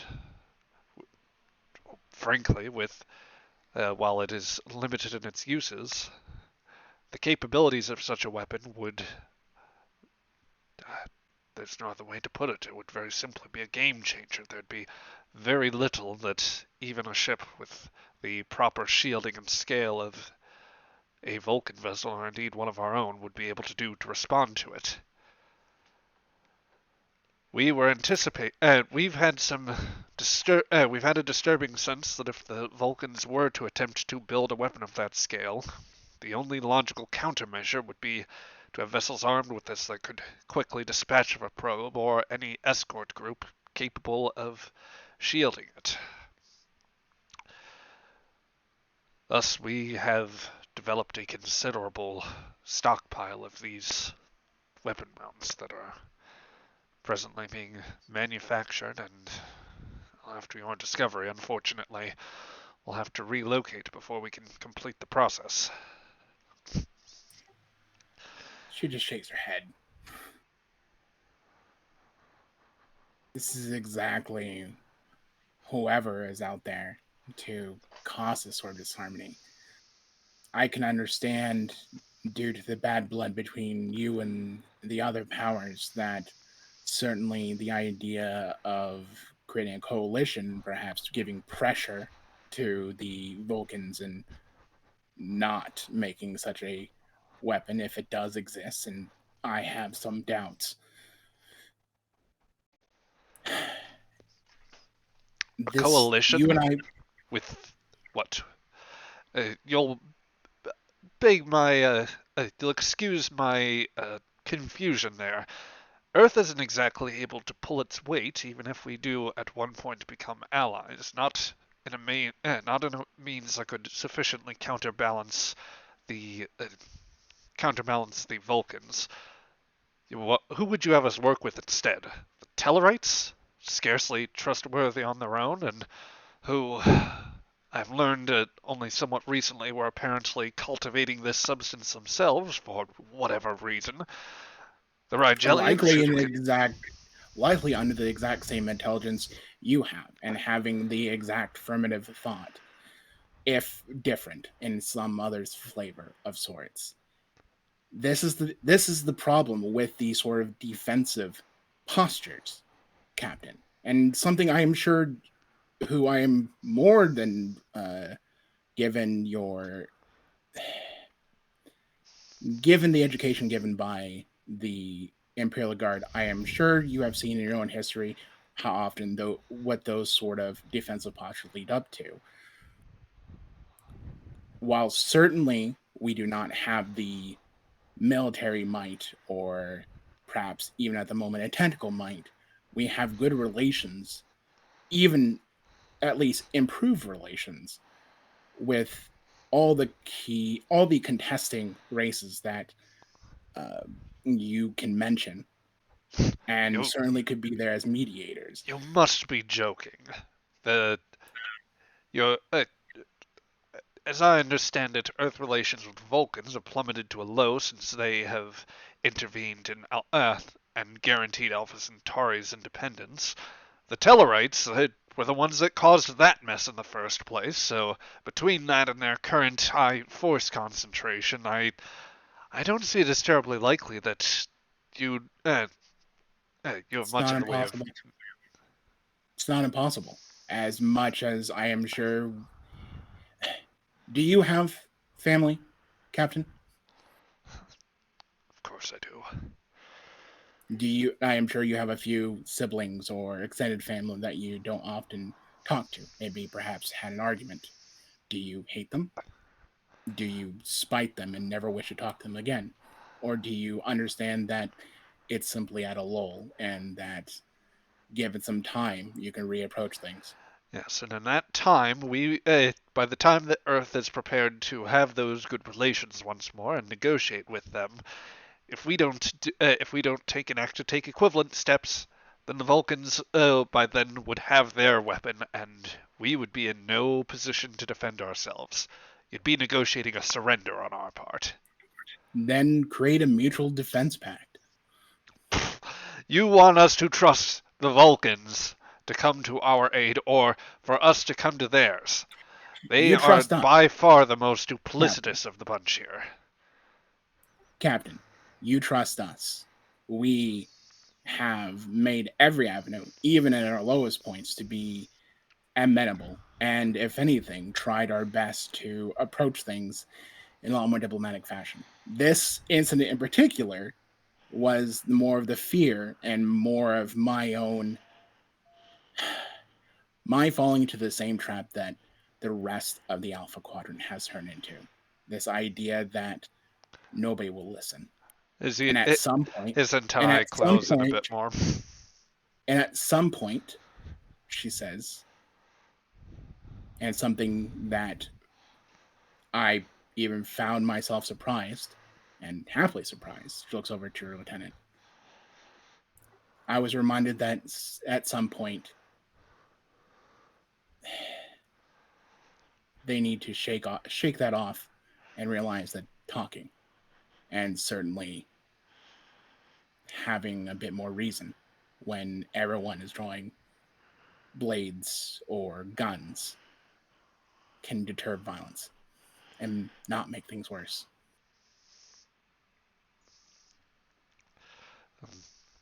There is somebody out there that is causing this chaos. Do you want to simply fall in line with that, or prove them wrong? Prove them that we can be sensible, we can be reasonable. Captain, you're not speaking in the Parliament, Andoria. I don't make the decision of whether this goes forward, and even if I've been granted some latitude in my orders, or conversely, if they'd given me some restriction here, my trust, my respect goes as far as giving you the courtesy. We are still moving forward with this, and even if I were of the opinion to say otherwise, then there are still orders to follow. There are those that are above me, and I cannot make those changes. Nor Okay, can you. perhaps this is a bit too advanced for this level. Right now, Tellarites are on Earth's borders. Captain Sharp has managed to come up a small deal with the Tellarites that if we neutralize or destroy the Chemosite, that will be enough for the Tellarites not to launch an invasion. No, Sorry, what was it? the actual deal was for us to return the Chemosite in full, or as much as we can. But given its nature, I am sure, much as you would be in my perspective, Captain, is that you'd rather not see such material end up in either neighbor. Yeah, my thinking is that Andoria should continue its research. I don't trust the Vulcans any more than you do, sir. Absolutely, we should continue research. But this Chemosite batch that we've gotten through very illicit, very underhanded means, paying pirates we've worked long and hard to stamp out, paying pirates to steal that, we get rid of this batch of Chemosite, but allow the research to be moved away. That should be enough to at least put out this fire. She'll point to the stellar chart behind her of the Tellarites and Starfleet. She nods. His antennae droop just a little thoughtfully and curve in a bit more. Can I create an advantage or another roll? I will allow the. What advantage are you seeking to create here? I want to create an Andorian history, a prominent Andorian soldier hero who knew better than to escalate things. Knew that even though he was loyal and certainly had his duty, knew when to bend it. Knew when to put the phaser down, as it were, or whatever down.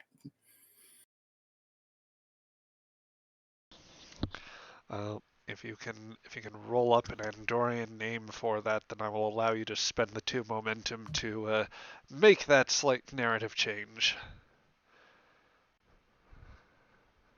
Katan at the fall of Elbaren. Quiet, Deshaun.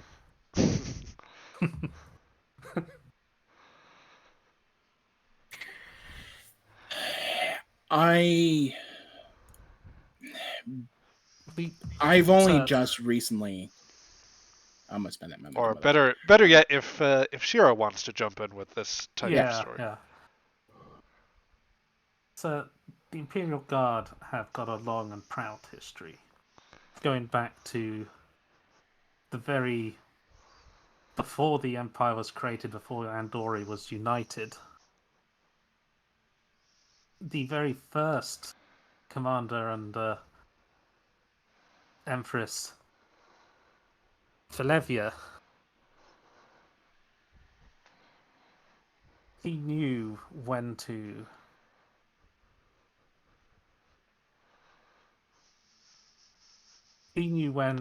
do what was right for the Empire to ensure that Andoria was a united, better world.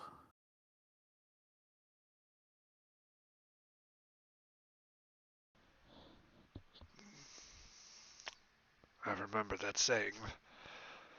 Let your woes become your deadliest weapons, so that you may recognize when you need to put them down.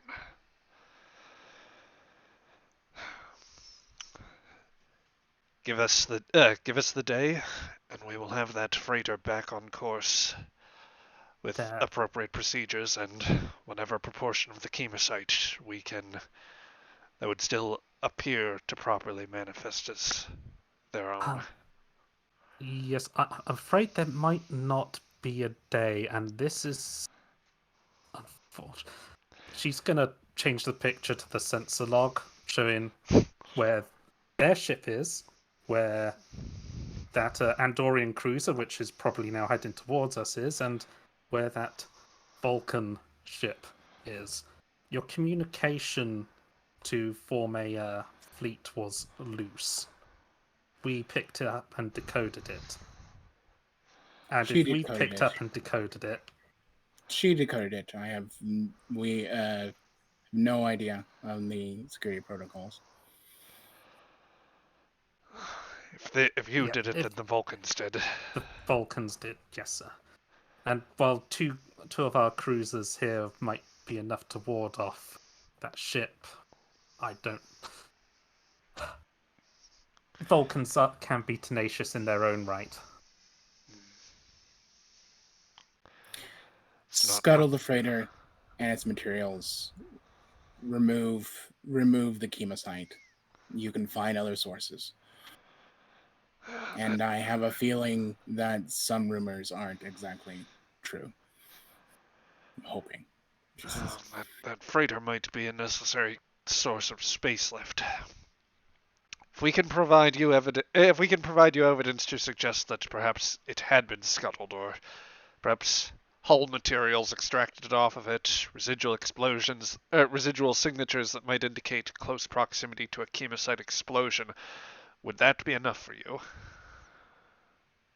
Something you could take back to the Tellarites.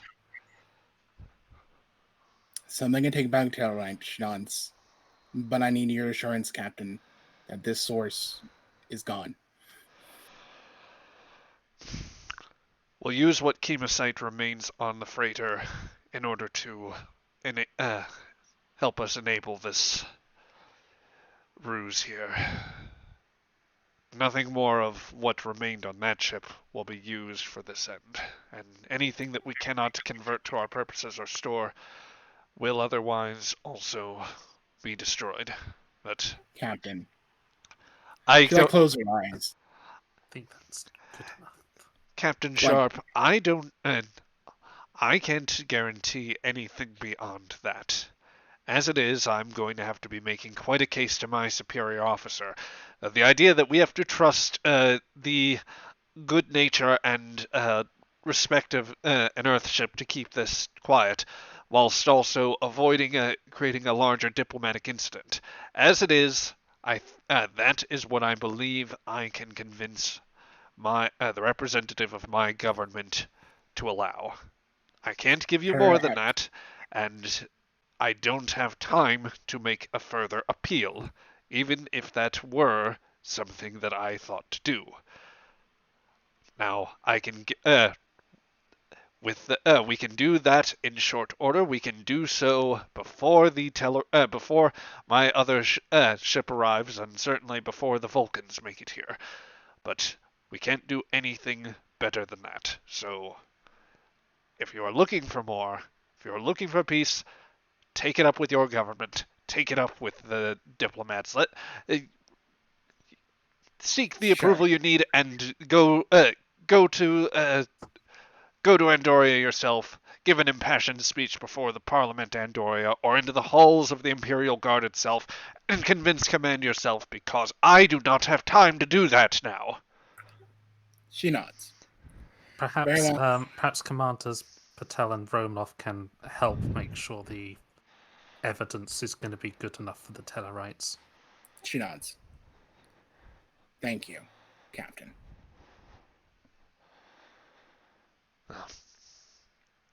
I will go back and proceed back to Chara 9 with us under my escort. You will not be fired upon, and we will make the appropriate arrangements. Should have none. So we'll do that. Out of character. Yep. Ah. So, yeah, with that, you have hammered out the most imperfect of possible solutions to deal with this very messy circumstance. So let us. I was gonna make the argument of like, look, the Vulcans are gonna keep looking further, and you can't move that stuff in time.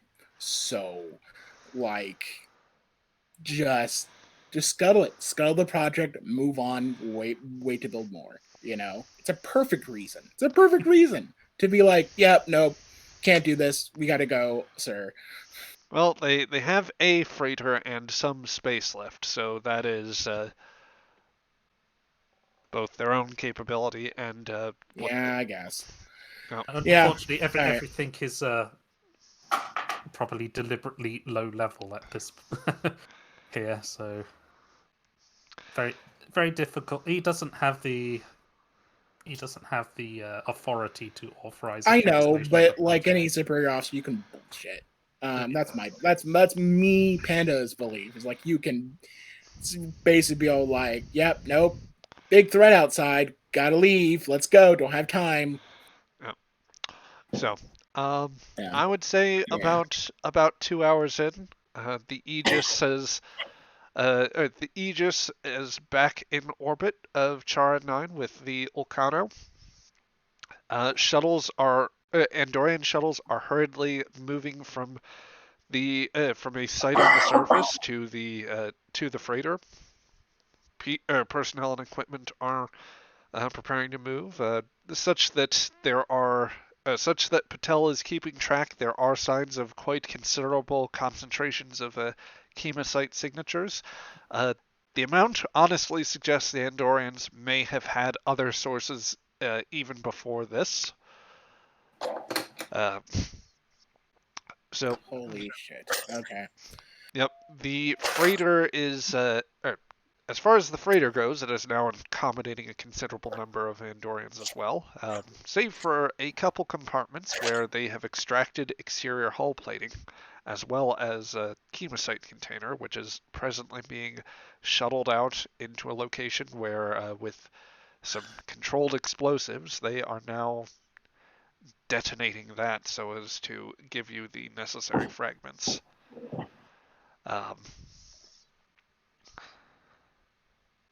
And let's see here. I guess if you would like to create the advantage in some manner, it could easily be argued that there could be something that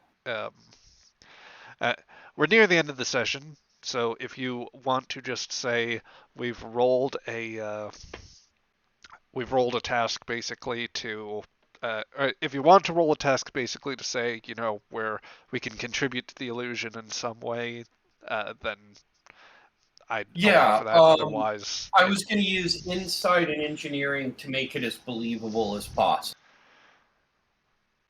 Okay, yeah, I would allow for that. So we'll insight, engineering, and I have reverse engineering and weapons engineering. I'd say a weapons engineering type thing might help you create fake readouts that suggest some sort of generic particle cannon shots were involved here. Okay, sounds good. And so can I spend one momentum on this? We have more momentum than one. Okay, yeah, that's 7 successes. You want me to spend 2? I 3 would get you 2 additional die. Okay. Yep. So I'm spending 3 momentum, and I now have 2 additional dice, and I have a focus. Here it goes. Yep. So and just you know what? Since this has to be totally believable, Let's see. I'm going to invoke my value. Always have an exit strategy. Tell me this is not an exit strategy from a bad situation. Oh yeah, I'm turning my woes into my best friends. yes. Let your woes be your best friends. Then you are So never I'm alone. spending determination, and I have 2 extra dice. Here it goes. Okay, so with the automatic critical success, shit, that will be. Oh fuck!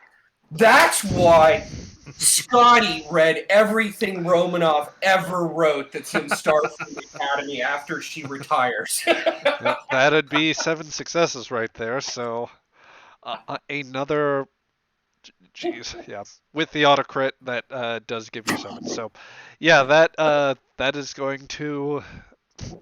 That's going to beat the difficulty of 2 to generically create an advantage. So you get back the 5 momentum, which fills you back to full and gives you a floating momentum there. My woes feel much better. Yeah. So She goes to play with her soccer ball in the office after that one. yep, you have freighter fragments that appear to have been irradiated by a large-scale chemosite explosion with with faint signatures of particle weaponry that suggest it could have come from some sort of pirate vessel um, or other ne'er-do-wells. Nothing that would tie back to the specific signatures of the Imperial Guard, an Earthship, or any other parties necessarily involved. Yeah. Exactly. Perfect. So, once you have the samples tracked and brought on board, the questions also would want be. to create, Yeah, go ahead. I also want to create the advantage of dressing up as Darkstar and having a very firm and instructive order to one of the pirates, one of the random pirates, of what exactly is going to happen in the next 3 days and what exactly they're going to tell the Tellarites. Gotcha. So you are getting your story straight with the Orions and the everything set up there. Let's see. We'll say that that can happen a bit later on the timeline. But while you are still in system, is there anything else that you would want to do, or would anyone want to have any scenes while we are in this situation? Well, if it's calmed down, she's gonna have a drink with Eula. That was a hell of a Well, ride. that could be done later. Yep. Okay. It's what job stuff do we have to do right now? I'm in guys my will- quarters, making no noise and pretending I don't exist. Yeah, Sorrel's brain doesn't exist. I would like to make a quick scan. Like, do they have the weapons here? The mounts? Yes, they are presently transporting them from the I base of the want to surface. steal. I'm gonna have Patel steal a scan of that mount. When you do, Patel will nervously will he'll hesitate for a moment to just freeze up. You have Surreptitiously, sir? Or Just a quick glance. We need just to know what exactly there's going on in the background. okay, okay, yeah. Oh god. Great. Okay. And he will walk around a corner, open up the nearest emergency life support situation, and like just inhale oxygen from from an emergency pack somewhere as soon as he is confident that he is out of anyone's immediate vision. So, uh, other things that anyone else would want to do before we switch things up? Just make sure. Can we get rid of those alpha particles now that have been haunting us? I mean, we've had time to do that. Okay, both. that's the only thing I can think of. Okay. Yeah. That's I guess that's pretty much it. Unless Shira has something or suggests something. I'm done. Okay. So, with that, yeah, once you have the sample secured, and Patel will, I'll just give him a quick roll here to see if he picks up anything. I think a final point of threat to drop here, just to just to slightly complicate things.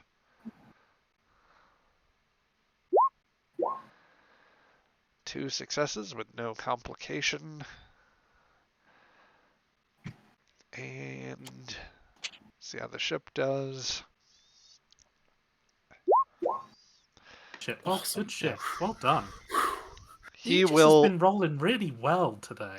yeah. Patel will quietly file away some sensor scans at the nearest point they can manage.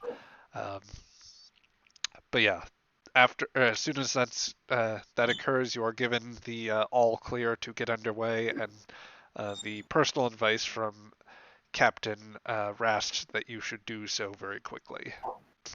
Yep. It's better you're We not do. here. Yep. To leave. Yep. We get out of Space system and then again. max warp out. Yeah, pretty much. And I'll go ahead and hide the folks here. So, I guess we'll allow for days to elapse. Yep. There. To which, yeah, she will dress as Darkstar and have a very scary instruction. Yep. Do any of you want scenes before having a very brief, cordial chat with Admiral Dega? Yes. One with Romanoff then. I'd also like one with my pirate wife. Okay. I think the order of this, and I will. So I have a thought here. Let's do like Panda. If we can keep the Visenia bit relatively brief, then Yep. we'll run that. We will do the bit with Dega, then Romanov and Shira will give you to your scene. And then, did anybody else want anything here?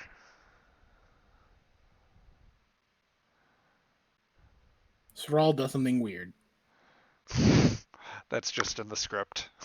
Zeral, Deshawn, Dr. Lambeth.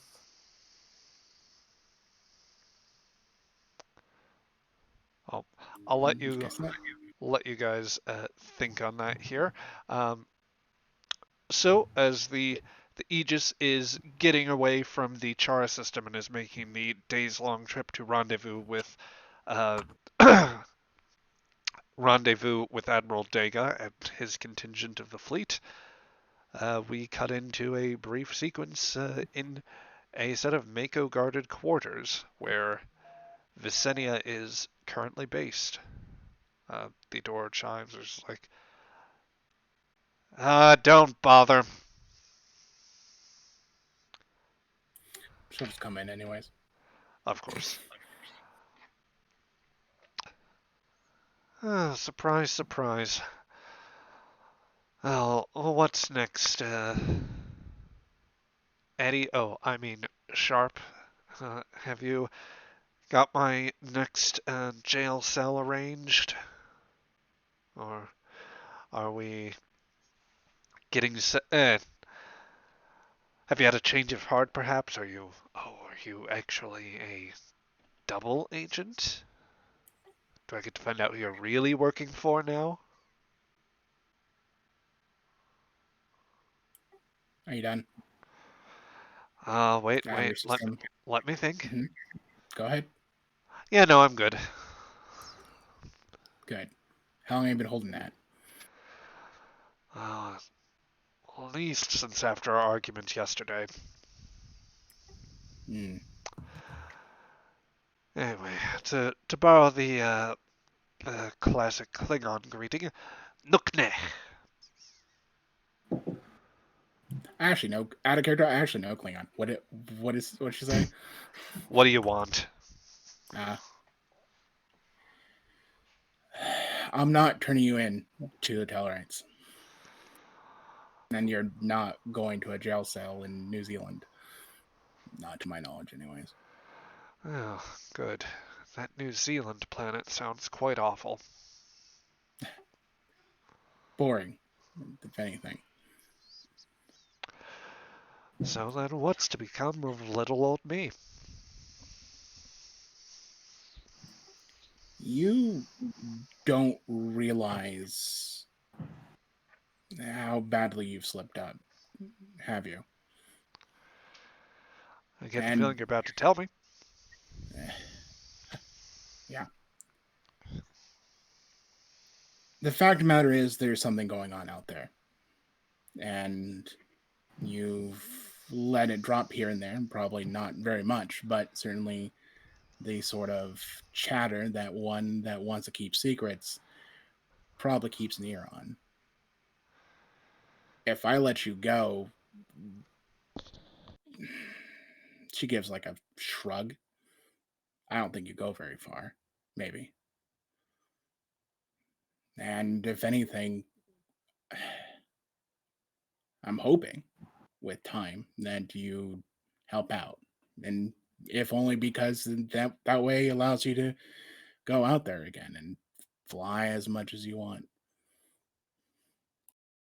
So I am taking you to Starfleet Intelligence. They'll make it quite worth your while. Hell, you can probably even let things lead on for a little bit. I'm sure they'll allow you.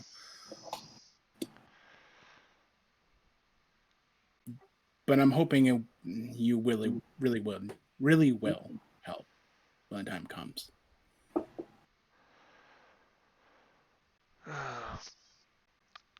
I know it's not a free ship. It's not thousands upon thousands of bars of Latinum. I can't give you that at the moment. I don't think it'd be much worth even if I did. And I'd like our relation to be better in the future. But Well, I at can the hardly moment, get lower. She nods. I'm sorry. I'm sorry of lying to you. Sorry, the first one to be caught lying to you. As I'm sure there's a few on your end.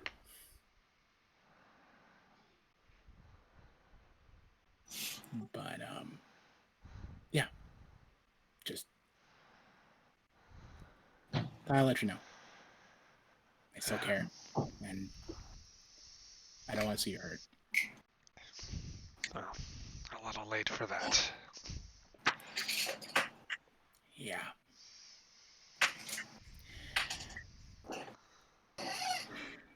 She just watches for a moment and then just turns around and starts making her exit. Oh. Goodbye, Eddie.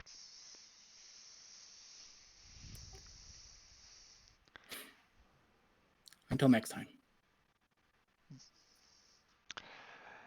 And so you cross the threshold and leave the door with Visenia. As some days lapse... And oh, go ahead. no, she just takes a deep breath outside and makes into the turbo lift before she just kind of just crumples a little bit, like still standing, but kind of puts her hands to palm of her hands into her eye sockets and says, "You can't even manage one marriage, and you decided for two? Holy shit! All right, went the same way as we did before. That's it."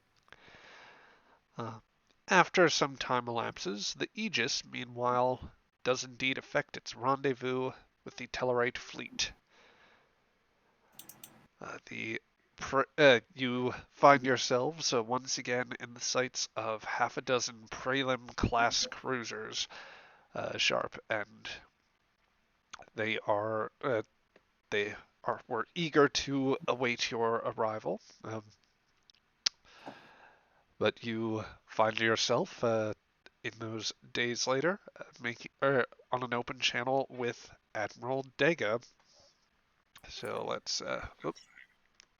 I would just to skip ahead. I want him boarding and just to meet in person. And as soon as he's at the desk, I just drop the fragment of hull in front of him, kind of lazily. Okay, I'll make that set change appropriately, and Yep. this is a There very you unusual decor for an Earth ship. we get by.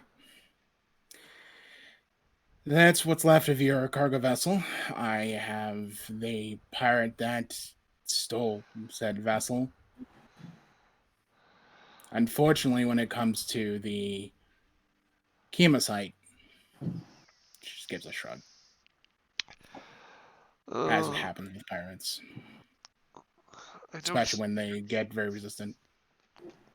Well, this is not as satisfying, but so long as you are prepared to transfer them to my ship, I think I can take this back to my people and call off the invasion. How does that sound? She just gives like a. It's been a long few days for the captain. She just gives like a tired, strained smile.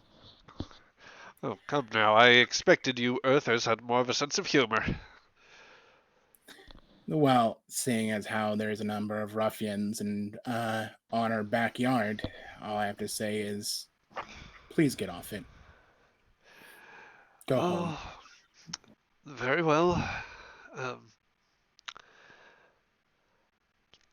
we will say there is another Tellarite in the room, to which he gestures and picks it up.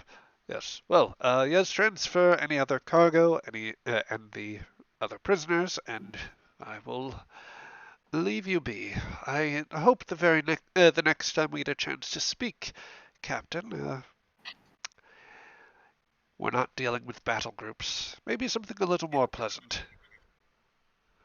Certainly, when Tallarite stopped getting a bit excessive here and there, we might actually have a actually relaxing talk for once. Oh, my sweet innocent captain. You've never carried on a prolonged conversation with most Tellarites. Till next time, Captain. I can only hope, she says. She says with a like, wrinkle of her nose. And with that, the Tellarites will take the bulk of the Orions, I guess with the exception of Visenia. Ethol, I presume, is also staying in the bunch with, or rather, he's not being sent along with those pirates. Would that be correct? Uh, The Mezzanite or whatever he is. the Malarian? Yeah, the Oh, Malarian's Malarian. also belongs to me. Yep. Yep. He doesn't need to know about the Malarian. Yeah. Yep. Things you can tend to Malarian, when you there you get to Earth. I would send a message in the sort of talk that I have learned from my actual in-laws or my human in-laws that I have a priority transport for them. Okay. That can has to have as minimum of transfers as possible. Yep. Is that valuable?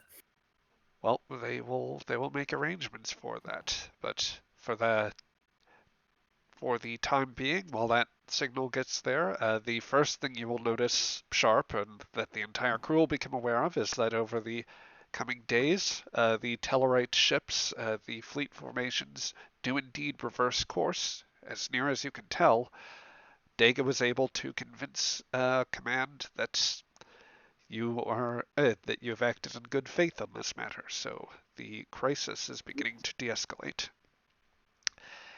and everyone is able to breathe a collective sigh of relief for a time. It is under one of those circumstances on a late evening that I believe there is a scene between Lieutenant Shira and Commander Romanov. Would anyone else like to get in on the officers' late night drinking, just as a start? Or would anyone like to start off being there? Doctor, Saral, anyone? I think Thrall would be up for a drink after hiding in his cabin for so long. Absolutely. We'll let Saral in the drinking. It's more appropriate to say I think Romanov will allow Saral in on the drinking. Shira may tolerate it. I don't know. Well, she'll let Shira know. Hey. Okay. Fine, he can come. What about you, Doctor? Doctor? There is Andorian ale. Yep, you may be muted, Ben. Ooh. Yes. Not yet illegal. What was this about ale? It's Romulan ale. It's medicinal. It's Andorian not ale. Romulan ale. Andorian. Andorian ale. The captain It's served has in the shot GM's well know. glasses. I think I can be tempted. Good. Right. Yep. Okay. So, As the captain knows, the drinking and the captain don't mix, so she'll just be on her own thing. the four of you are alone in the officers' mess. A bottle of steadily diminishing Andorian ale laid out before you. Just for fluff purposes, everybody can roll me a fitness and medicine roll. Just call this difficulty 2, just to see how hard it's hitting people. Saral, because of your Vulcan metabolism, I will let you reduce it to 1. Yay! No focuses. That's a 1. It's hitting. It's nice. This is probably the worst roll I can make. Yes, that's actually what I figured would happen. He's under the table, is he? What would you like to do for that, Saral? Okay, I admit I didn't anticipate how I would think of drunk Sorrel. Do we just go with the? I mean, Saral has a more relaxed emotional. Saral has a more relaxed emotional state here, Oh God! or rather control. So maybe is he just crying, or is he like? No, I think Sorrel is telling like all the raucous stories that Vulcans go get up to in their academy years, which is also probably a time while most of them still haven't gone through the Kolinar. No, well, I mean, most Vulcans don't go through the Kolinar anyway. Yeah. Okay, question. Fitness and what? Fitness and medicine. Fitness and medicine. Okay. Well, she wants to be drunk, so she absolutely wants to fail this. Oh. But God knows. Oh, wait, sorry, ignore that. I mean, that's okay. It's one success, so. Did I fail? Technically, you failed, but not critically, or you didn't fully meet it. Everybody's a little bit sloshed at this point. Good. Sorrel's a bit more sloshed than anyone else. Vulcans can't take their drink. Well, technically, I'm not keeping my drink. I'm keeping yours. That's right. Romanov this is some of the greatest alcohol ever created in the universe. Well, I'm glad you like it. It's I don't have many bottles of this left, so if we keep... We have to get a hold of some. That is a security priority, Maybe we should just ask the captain to turn round and head to Andoria. And we can load up the cargo bay. This is nothing special. I think I could make this in a lab. Yeah, I can't really understand you anymore, Doc. Here, I'll top up. Yeah, that's good. Glass. It's tastier than vodka. She'll pour a shot of some vodka she brought. Ah, I'll try that too. Because mixing drinks has never gone badly. No, never. Well, as long as you mix the same type, Eula. If you're mixing hard alcohol with hard alcohol. As your doctor, I can assure you that something will happen. I like that, yeah. Something Yes. will happen. I agree. I'm good at mixtures. And as an engineer, I approve of everyone lubricating themselves with these alcohols. Experimentation. Experimentation. Experimentation. I'll pour a shot of vodka for Sorrel and put it in front of him. What is this? Is this the water you humans keep talking about? Yes, that's the water. Drink up. I shot myself. That's just. Could we not run into a more Imperial Guard for a while? Can we not what? Could we not run into any more Imperial Guard for a while? Oh, yeah. Until Better avoid mirrors then. At least not until we have a time to recover from the hangover. That's true. Right now would not be a good time. I agree with you. That was a near thing. Yeah. I had to shoot two guardsmen to stop him killing Danny. I would have been fine. I can handle myself. I know you could, Doctor. You ducked into cover. You were hiding. This is safety. I was handling myself. Yeah. I'm just glad human weapons have stun. Okay?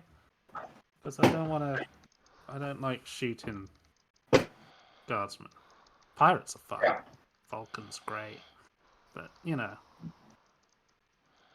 Present company excluded. He's an edge runner. I know where I stand with Shira. He runs And edges. Well, he's an edge runner. You know, in Vulcan society. He's a lot like my mentor. Actually, he can have emotion. He handles it well. Yeah. Sorrel balances his world very well. I'll pour him some more vodka. He handles his world better than his alcohol. Yes, but right now, the whole point is not to handle your alcohol very That's well. true. I'm failing. I need more. I've lost track of this conversation. What was that, Sorrel? I've lost track of this conversation. That's a good thing, Sorrel. That's a good thing. At this are we still hiding from the Imperial Guard? Everyone laughs at Sorrel's confusion, and at that exact moment, the comms sound and Crichton calls over the line. Action stations, all hands. Report. Set to condition red. Report to stations.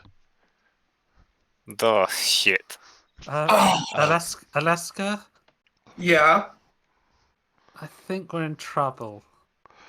You got any of that Doc, you need... you have They'll stuff to get make you the sober, special right? supplies. Captain to the mess hall. I need all of you up here now. Yeah.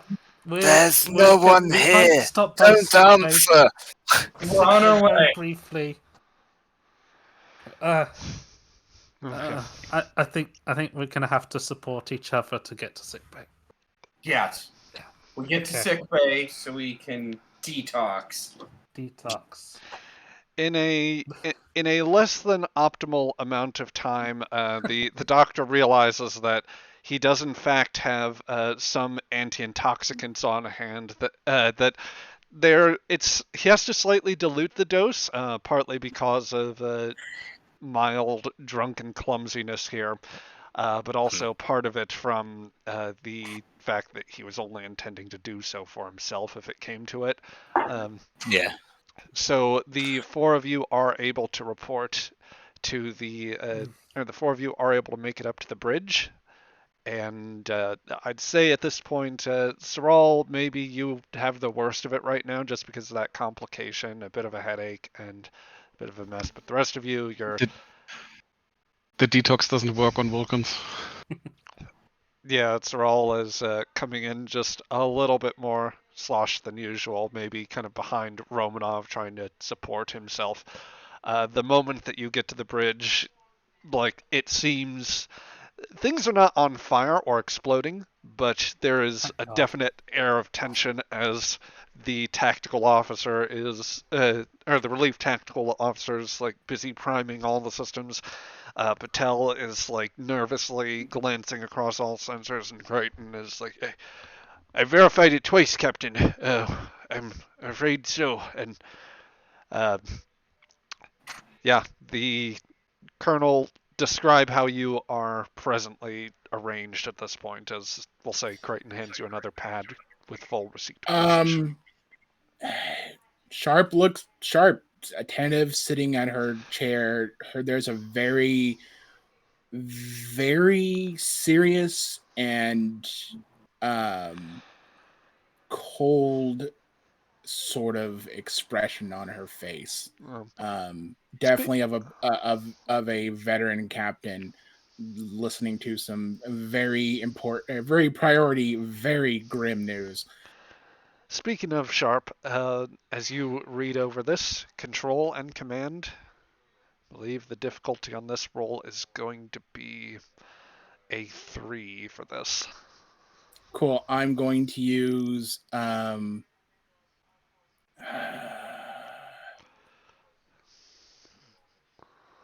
Kirk made it famous for it, but I laid the groundwork in terms of a very capable captain, whoever this is.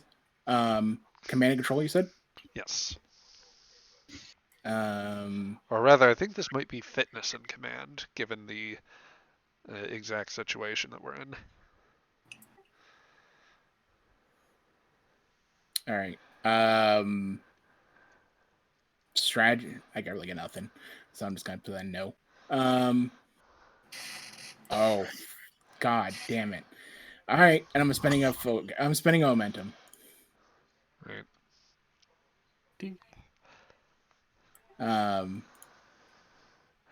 Okay, 3 you or manage 5 rather. Yeah, you manage to hold your composure aplomb, but yes, it doesn't change the difficult news. As you see your officers staggering in. To your stations, gentlemen and ladies. Yes, ma'am. Um, I'll help Saral to his station. Just as if we were coming off I I guess I will technically note- Saral doesn't have a station. This was more of a notify. Okay. Yeah, I will note that there are probably a few veins along her temple that are definitely visible. I'm not drunk. I'm. She's the descendant of Russians who have drank for generations. But do we have? She looks at the tablet and looks back up to Crichton. Do we have any word from Starfleet Command further? nothing as of yet. Just the advisement to maintain alert status after the situation. He just trails off. He can't bring himself. Could you relay or put the message we received from Starfleet Command on screen? Crichton, again. Hey, sir. One moment, sir. Patel, I want you to have as far of a scan as possible to look for any movement, any ship movements at all, freighters, anything. Even a mere skiff. I want to know. And before you appears what it seems to be a it would actually be Admiral Gardner's face, an older, gruffer gentleman, as opposed to Admiral Forrest, a face that you became a bit more familiar with as an immediate commander. To all Starfleet ships, mere hours ago, Starfleet Command received advanced word from the Starship Enterprise. A Vulcan task group was spotted on a course from Regula. They were detected on a direct course for the Andorian star system. They attempted pursuit, while keeping distance, and all indications suggest that Vulcan fleet has arrived in the Andorian system, and based on subspace traffic, would suggest that they have managed to launch a successful strike. Details are unknown, but numerous tactical movements have been detected. Subspace transmissions have been intercepted from the Vulcan High Command and from the Andorian Empire. We are to understand now, a state of war exists between Vulcan and Andoria. All ships are to maintain alert status at further notice and avoid contact as best as possible. Further updates as we get them. Command out.